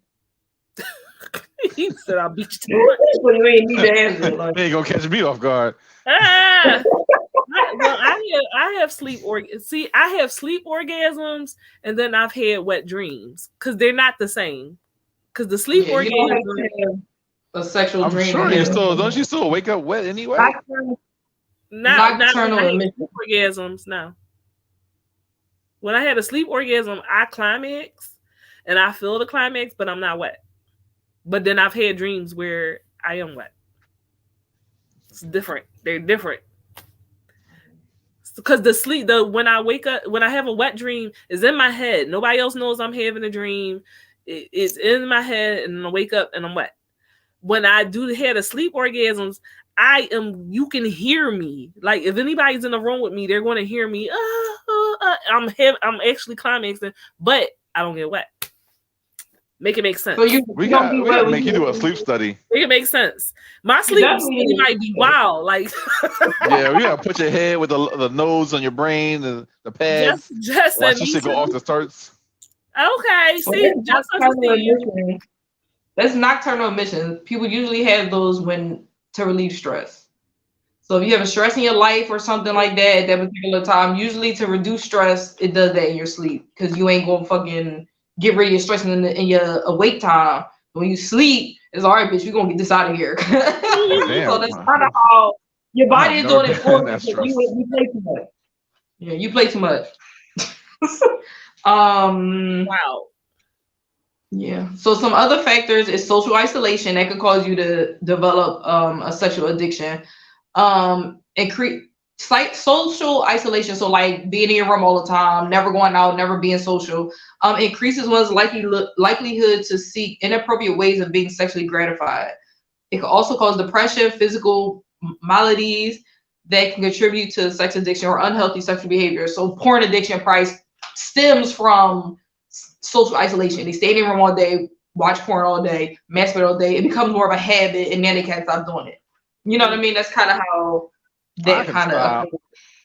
Whenever I want to, so I can stop whenever I want to. So maybe. I think there's some masturbate too much, and then it affects their sexual performance. Yeah, because they're not building up any stamina, like no stamina. You know what I'm saying? Like you're not actually being able to do it for, like, you'll do it too long sometimes. I think if you masturbate a lot, like you can't come. You know what I'm saying? Like some people that's addiction to porn, they can't really come in a vagina. Like they will have sex and they almost gotta watch porn to get off. Like their body, they almost like they can't even have normal sex because that's not what their body is used to. Like getting aroused off of, which is wild. That's wild to me. That's a little wild. Now I am afraid of it because I'm afraid of like not being able to have just regular sex without some kind of impact play or something. You know what I mean? Like I'm afraid of just being like, you know, irrationally bored with regular sex and like, okay, now we gotta up the ante now. Yeah, that's my fear too. I'm on the edge of that at this point. I'm on the edge of that. Like needing to go to extra. I guess that's why that's why, you know, I do the edging part, so it gets me to the brim. So I'll be there. Have you ever prematurely ejaculated from edging? Like when you edge, you about to do something. Yeah, sometimes you can drop the ball, you know, incomplete pass on the play. Yeah, sometimes you can go too far. You're like, shit, now I got to all over again. But you know, it's all about discipline. Okay. Jess said, first time I was like, ooh. Jasmine said the treatment is to touch grass. Touch grass. And he said it brainwashes your mind. Jasmine, what's sad? I want to know. She said, my life. I want to know which sad. Rockstar said, yep, a dude waited 12 years to get with me and bam, no can do. He said he masturbated too much his whole life and that was a first for me. Carolyn said, I personally hate the nut before I get to the good part of the video. That'd be the worst part. Yeah, no, for real though. Like I just, oh my God, time. I don't really like watching porn. I feel dirty afterwards. And that's probably what it is. I feel like shit. Maybe. I know. No, I feel the same way though. Like, ew, this was gross. You nasty bitch. Well, it depends what you was watching though. That makes me feel dirty. It's ridiculous. It's absolutely ridiculous. It's like, bitch, you make these. It's like you do this. Right. I feel the same way though, and I think that's why it's like I didn't watch this. And I got all hype, and I came off fast, and then I was just cut this shit off. Fucking nasty. Like, I don't know, it's gross. Even regular porn, like after you come is like, ew. Like, I can sit here and watch this. This is disgusting. I wonder. Now that's a real question. It is like a lot of people disgusted by watching pornographic material when we do the shit. Right. I watch porn every day. I don't know. But then you don't feel bad searching for it. You see what I'm saying? Like you don't feel no type of way leading up to it. It's only posting that clarity. You know what I'm saying? I do kind of when I'm searching. I'll be like, if somebody went through my phone, they'll be like, "What the fuck was you looking at?" You know what I mean? I've watched some questionable things. You know what I mean? And for the sake of research, I've watched. I've watched some questionable things. In the name of research. Like you ever like look, you're looking for a different type of porn and you come across a porn you normally would never watch. Like, and you watch a little bit and you be like, do I feel a tingle? And you just like throw the phone because you're like, oh no.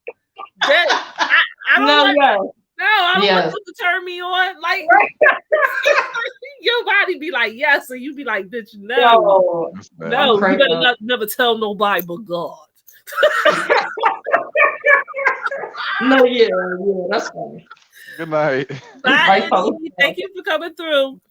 Caroline said, I'm not a big on porn either, but I've been trying it lately at my most desperate moments. Not desperate, baby. Oh, come on to the party. Be around some people. In the midnight hour. Listen, it gets rough when you single and you try not to just call up the old, you know what I mean, backbreaker, the maintenance man, whoever. You just like, I'm not gonna call him. But I need something. I need something to get me through. Then you start feeling like a crackhead. That's when you should masturbate and post nut clarity. I'm glad I didn't call him because I've done some things in the name of maintenance that, you know, now I'm just like, I can't believe I slept with him.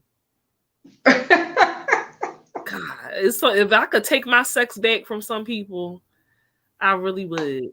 Ooh. Just said new tingles are nice. No, they're not. Depending on what kind of porn you watching, no. No. You listen, I'm not trying to hit the report myself. But that's also probably how I figured out, like, I'm paying. I can totally do this. Titties and a dick. All it takes. Titties and a dick. It's like a win-win situation. I might be able to do it. I'm open to it, is what I'm saying. So Jasmine says the smutty audiobooks. Well, that's the way romance novels used to be for me when I was like a youngin'. And you know, why is this random romance novel? I forgot about them. Yeah, I guess they are. I used to write them. I used to write little sex novels and shit. That was my shit. I did, child. You gotta find those. You gotta bust those things out. I used to write poems and shit, and I used to read fucking all the sex books, child. Oh my God! Little tree over there. Where's your romance novels at? I want you to read it. Would you like? He thrust his manhood deep inside of her woman. It wasn't no corny ones. No, it was good. I was a hood bitch, so they was hood books. You know what I'm saying? So you said hood shit. Like he put his dick in there and fuck. You know, it was hood shit. It wasn't no romance novels. It was fucking inspired. Zane was my definitely. Yeah, Zane was my favorite bitch. I had all her books. Okay, all of them. Oh, his warm tongue wrapped around her nipple. And isn't it weird that folks was reading that casually on the bus? Yeah. I was in high school in ninth grade, like it's kind of wild. I was like, okay. I used to write, and then we would, I don't know where the fuck the teachers were, but I used to give it to my friends who used to read them in class and shit out loud. It was fucking weird. It was weird. Anyway, what did y'all everybody do while they was reading these nasty books you wrote? Just be all hype, like, oh, like, you know, like kids, like what? Like, oh my God, like it was so dumb. When I think about it, it was so dumb. Like we were some trifling hoes. People just trying to get me to write their poems for their boyfriends and shit. What? Where they at? No. What did you do with them? We need a copy. I have no idea. I know, like, I have no idea what happened to them. I don't know where the book said, nothing. You know, they're buried a Tokyo original story. That's so funny. I would pay money to read that now. I would pay money. Ew. I don't ever want them to surface because ill. I don't know what the fuck I was talking about back then. Ill. Well, maybe if your mom found one. Oh my God. Ew. I was like, they wasn't mine. My friend. I remember my mom found my book of poetry, and they fucking her and my stepdad read that shit, and I was just like, why the fuck would you ever read my fucking poems? Like, I'm not saying read them though. Tokyo. I didn't like mine weren't sexual, but it still was like about personal relationships and shit like that. It was like, so you and my stepdad just read I actually love that name. That's cute. I like that. I like that Volumes 1 through 7. I like that book of poetry. That's good. I like that. Yeah, that was really weird to me. It's like, yeah, you need to keep writing. Like, give me my shit. I would have read them. You would have read them. I would have read them. If Fat Man wrote poems, I read them. But don't tell him that you read them. If you want to read it in secret. Don't embarrass him by letting him know that you read his innermost personal teenage thoughts. Okay. Just read it and be like, this little nigga corny. And then put it back. This little nigga corny though. No, I'm joking. But don't tell him. Read it and then put it back. It's gonna, you know how embarrassing it, like that was so embarrassing. It would be. Yeah, I don't need you knowing what I'm thinking about. Shit, what if I did want to write about sucking dick or something? I don't want you and him reading that. That's weird. First of all, that's not my real daddy. Like, that's weird. First of all, you ain't my daddy. It's crazy. Oh my god. So let's get into some treatments. Oh my god. Go ahead. I'm sorry. We're gonna get into some treatments. You have individual therapy. Such as cognitive behavior therapy, which focuses on the idea that our thoughts, behaviors, and emotions are all connected. And it comes up in positive strategies to change the negative thoughts. So all of this sex addiction, you going out, putting yourself in positions that are dangerous, having sex, anonymous sex, which you end up getting like STDs and unwanted pregnancies and things like that. That's considered dangerous behavior. So in order, cognitive therapy would be good for that, change the way you think, what give you strategies that you can achieve some type of pleasure without being dangerous and, harming your family and your life, things like that. Psychodynamic therapy, the idea that the unconscious memories and conflicts affect our behavior. So past trauma, things that happened in childhood, abuse, you focus on bringing up the emotions, those memories, and fixing them or understanding why you do what you do.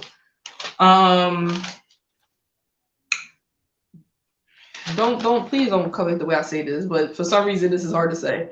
Dialectical? Yeah. Sounds right. Dialectical. Okay. Behavior therapy, that contains 4 components: skill training in group, individual therapy, phone coaching, consulting a team. These are designed to teach 4 skills: mindfulness, distress tolerance, interpersonal effectiveness, and emotional regulation. So that's a plethora. I'm pretty sure you probably get that when you really having a hard time. You need multiple avenues in which you can get help. Group therapy, call the phone. So dialectical behavior therapy is a derivative CBT therapy. They mostly use it for people who are borderlines. Okay. Yeah, it is very intensive, and it's something that you have to get, like, for it to be very impactful, you need to get it at least 10 years consecutively. Okay. Yeah, because so I would say that probably sex addiction would fall in line with it, like with personality disorders and things like that, where it's not necessarily always a chemical imbalance, and so you can't just take medication and change it. Right. When your brain is, and I'm not saying this to you, Tokyo, but I'm everyone else, when your brain is formed on something, it is very hard to retrain the way that we think and our triggers and the way that we feel things. Like, that is intensive. So that's why they say DBT therapy, you have to have it for 10 years straight, because our personalities get formed at a very early age, and it's really hard. That's why people say you absorb things like a sponge when you're a child, because once you get to a certain age, your brain does not work that way anymore. And whatever it's going to be, sometimes that's what it's going to be. And so yeah, you have to start and keep going for a really long time for it to really set in and become a new pattern of behaviors. Jasmine said that CBT is top tier and it saved her life. Okay. And it saved a lot of like the people I read who realized that they had sex addiction. They do behavior therapy, and it does help. They don't talk about like the time limit or how long they've been into it, but they do talk about how talking about it and finding strategies and stuff like that do contribute. And actually, some people that have sexual addiction don't really realize that's what they have. Like people look at it, they kind of look at it as you know, I just like to fuck. You know what I'm saying? Like they look at I'm a freak, I'm this, I'm that. So they look at it as something positive. They don't realize that everything is falling apart because of it.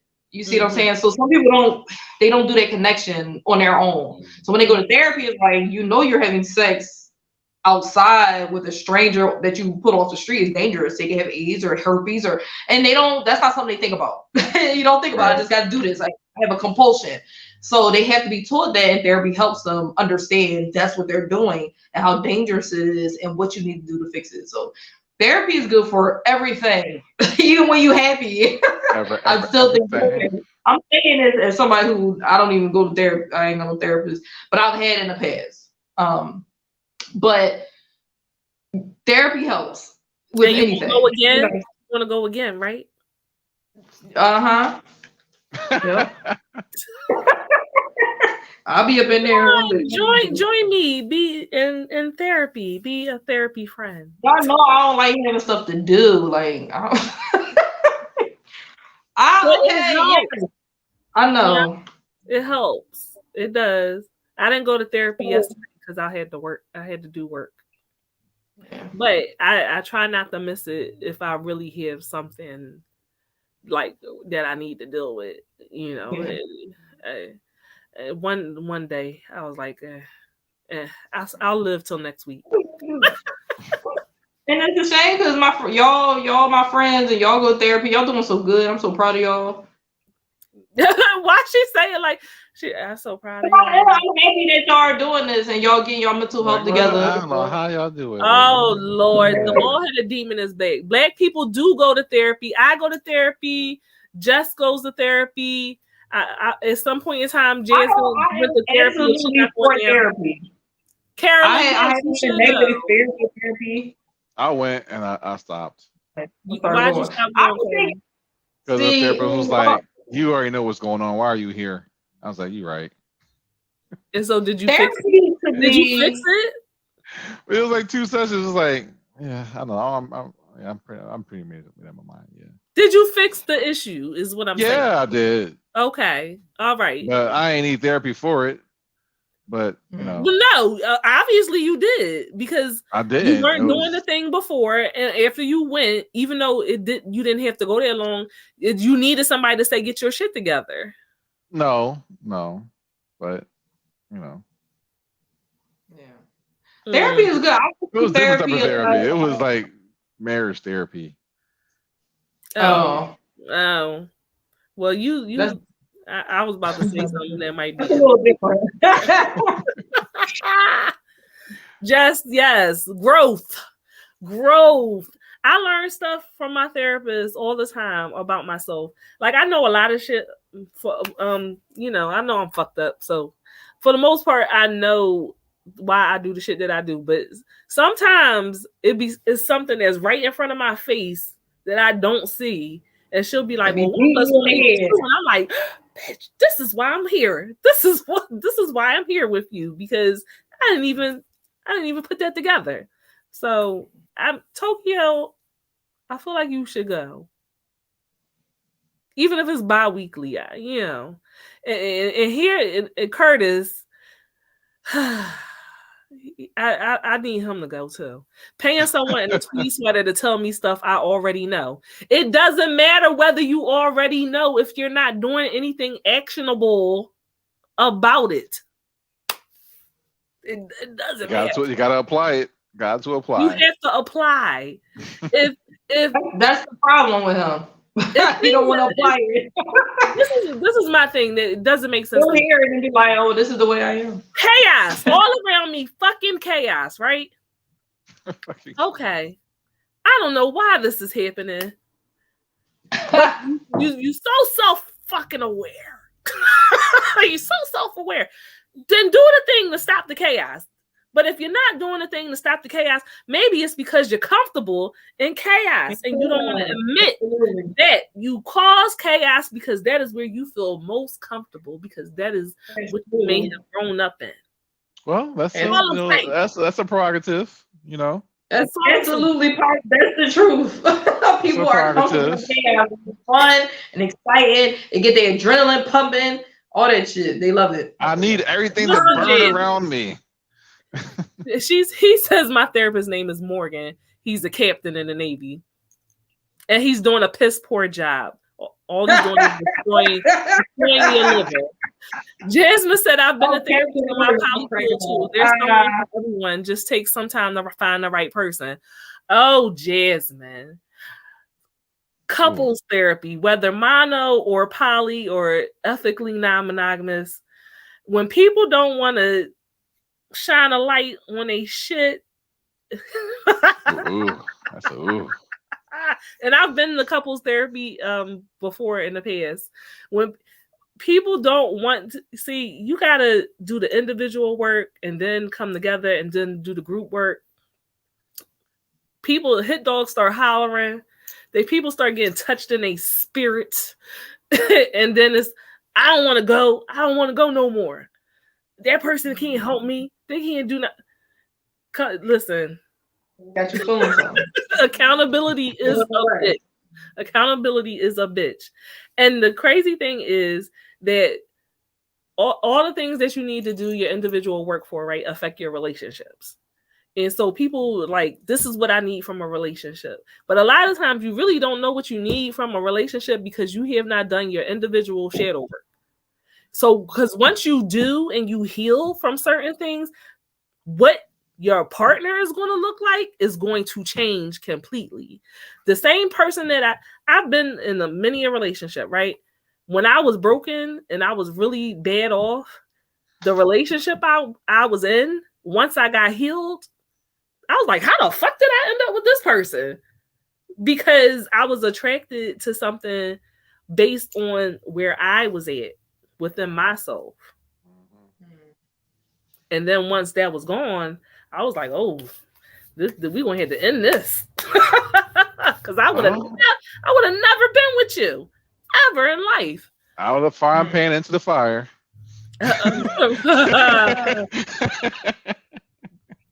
I caught that. Rockstar, I'm gonna be in couples therapy on top of Chris' head, yo, because he never wants to be held accountable from anyone. He be trying to say what's wrong with me, bruh. I know. I take accountability. Let's stop. He is not here to defend himself. That's right. I gotta represent for the brothers here. I don't know. Allegedly. Everything is alleged. There you go. Let's throw that up on there. I will say for myself that I am not an easy person. I know I'm not an easy person to deal with at all. But also, I do the work to try to be a better person. That's all I can say about that.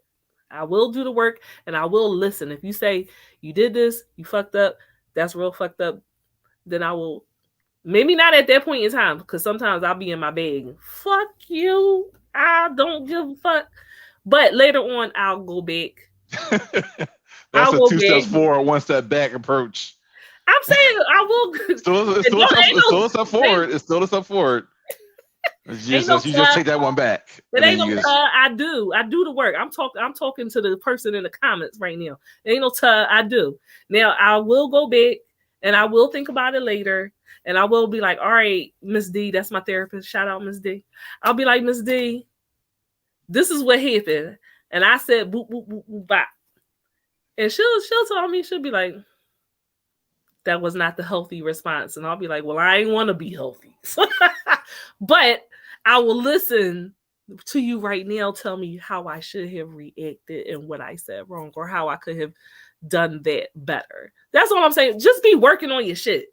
It ain't gonna happen overnight, but actively work on it.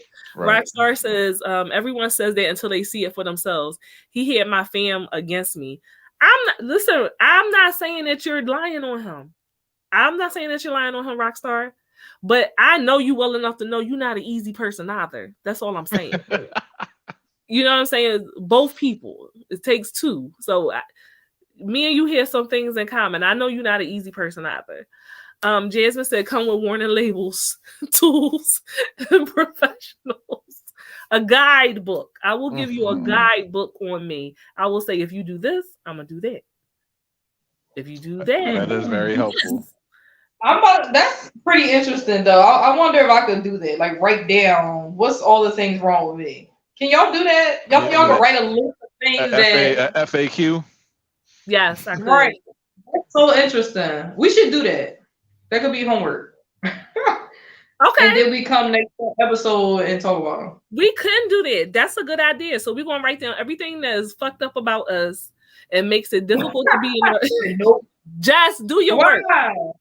We gonna write down everything that's wrong with us and it makes it difficult to be in a relationship with us, and then we're gonna come and discuss it. And you gotta be honest, get input from your partners. Like, so you make your own list and then get your partner's list. Y'all witnesses it. We planning our next show right now. Make your own list and then talk to your partner and ask them what makes it difficult to be in a relationship with me. Make both the list and we're gonna come back and we're gonna talk about it. Y'all in the comments, y'all do the same thing and y'all come back in the comments and we're gonna talk about it. That'll be flags. Unicorns, red flags. I like that. Okay. Yes, that's exactly what we're gonna do. The bald-headed demon said, I talk to my therapist. I'll be like to Morgan, make me a double. And I take accountability for how much ice will water down the You are a horrible person. And you took that whole time to write that out and think about that. You think you was smart. You thought that was real clever, didn't you? You thought that was real clever. Ty, get your list ready for Carty. You know what I'm saying? A siren scroll. Ha ha ha. I'm sure. You need a stenographer. That's what you need. You need to the courtroom. Just like, okay, run that back. I can't talk too fast. Slow the fuck down. I'm cracking up. Ty, you get Carty's list. You get Tyree to do your list. I'm gonna get, that bald-headed person to do mine or whatever. Although I'm delightful. Jasmine, you come back next week and bring your list. Rockstar. Now, don't give Chris a hard time when he give you his list. Don't be mad about what he said. Don't be mad. Take it. These are all perspectives.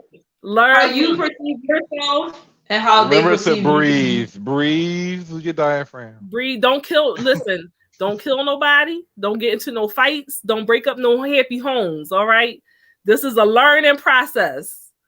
Oh Lord, the Virgo is perfect. All green flags. No, and you're not the only Virgo in the chat. So, and I'm telling y'all, no, neither one of y'all is perfect. No.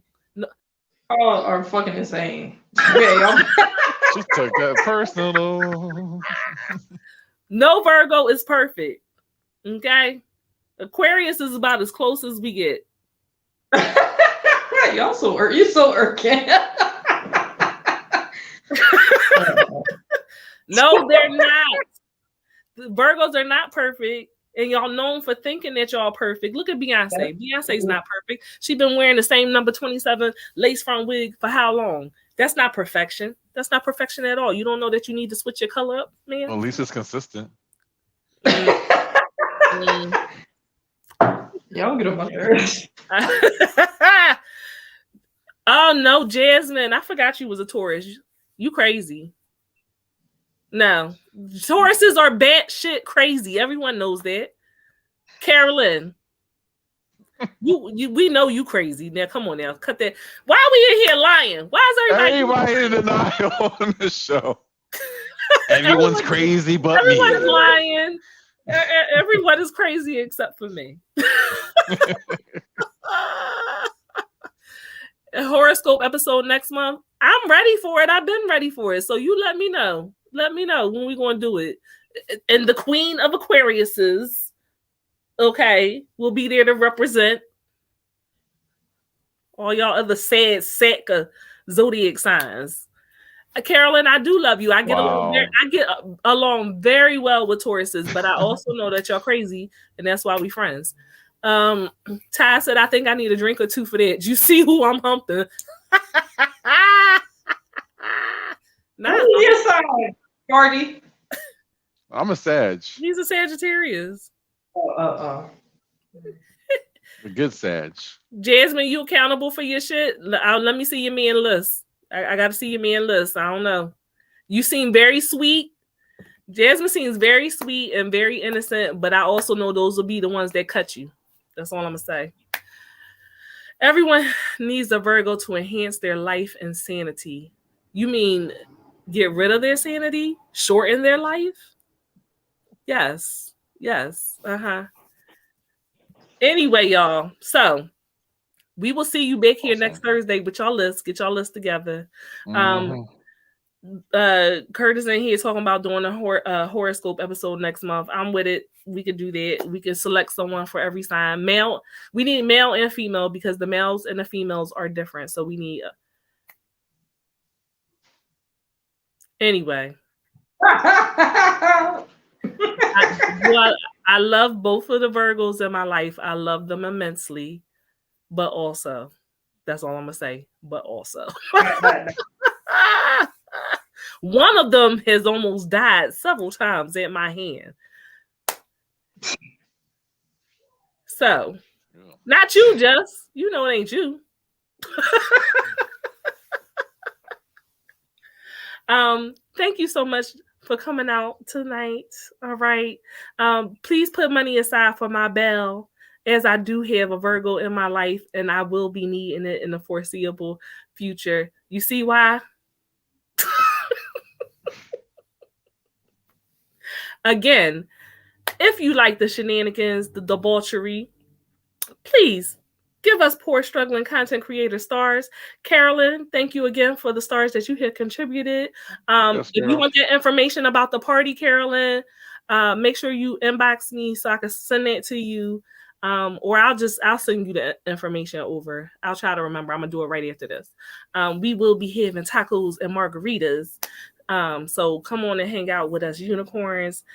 Rockstar, yeah, if you ain't killed Chris, maybe you too. Also, remember, you can find us on Anchor and Spotify. We are an actual podcast, so you can listen to us throughout your workday. We can bring you a little bit of joy. You could talk about it over lunch with your coworkers. Only the cool ones, though, because you don't want to end up at HR. I just did sexual harassment training, so I don't want to get nobody fired. You know what I'm saying? Also, I am the managing director for the Cage Awards. Well, one of them, I'm sorry. One of the managing directors for the Cage Awards. So make sure you follow us on Instagram at the Cage Awards. And you can find us at our website, www.thecageawards.com. It is an award show for the culture, by the culture, and we are going to be honoring Blur and POC creatives. So if you're a streamer, a cosplayer, all of those things, you want to make sure that you follow that because that is coming up and it's something that you're not going to want to miss. It's virtual, so you don't have to leave the comfort of your home and you can still participate. And I promise you that it's going to be very enjoyable. We're going to do a red carpet and all of that. So please make sure that you support that. Additionally, where can you find these lovely people that I have on my left and my right? Tokyo, go ahead and tell the people where they can find you at. Yes, you can find me on Instagram at Tokyo_Tequila with an H, and on Facebook, Tokyo T. And also on the Unicorn Straight No Chaser YouTube page. And Soft Dom Daddy. Did you do the voice today? Carolyn is here. I don't think you did. I did the intro stuff. I can do it now. So you can follow me, as you see right there, at the Carty Experience on Instagram. And on Twitter for the freaky nasty stuff at BayChan _Bay_Chan_AD on Twitter. If you're nasty. No, you ain't do it right. When you do I ain't doing it right for you. It was no ting. That's right. Yeah. And if I ain't tingling, then it ain't right. We don't need you to be tingling. What you over today? I tingle enough, right? You're damn right you do. As has been established. And I am Siren by Night. I need some penis, please. No.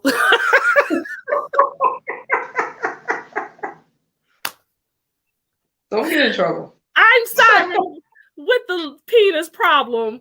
You can find me everywhere at Siren by Night. Instagram at Siren by Night. Facebook at Siren by Night. TikTok Carolyn said he needed a little water.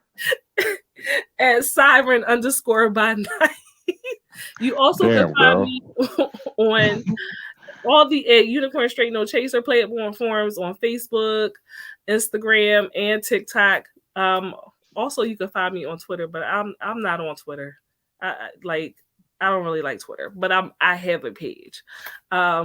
If you like the content you see here and you missed our previous episodes, or you just want to go ahead and watch it again for another 7 chuckles, you can find us on all Head Nerds in Charge platforms. Go ahead and follow Head Nerds in Charge on YouTube, subscribe, and then you can get a notification every time we're going to be on. And it's easier to watch the replays there as well. So support. Thank you so much. We will see you here every single Thursday. Let me make sure this man ain't talking trash real quick. Thursday. Because I like to hear the last word. Oh God, Carolyn said you need a little water, Carty. Come give me some water. Not gonna give me some water. Find us every Thursday here, okay? And again, watch those replays. Thank y'all so much. We appreciate y'all. The comments be lit. Come through, and next week is it's going to be deep, okay? Bring the red flags. It's no mental health segment. We just going to talk about our shit. Face to face. Y'all have a good night. Later. Go suck it.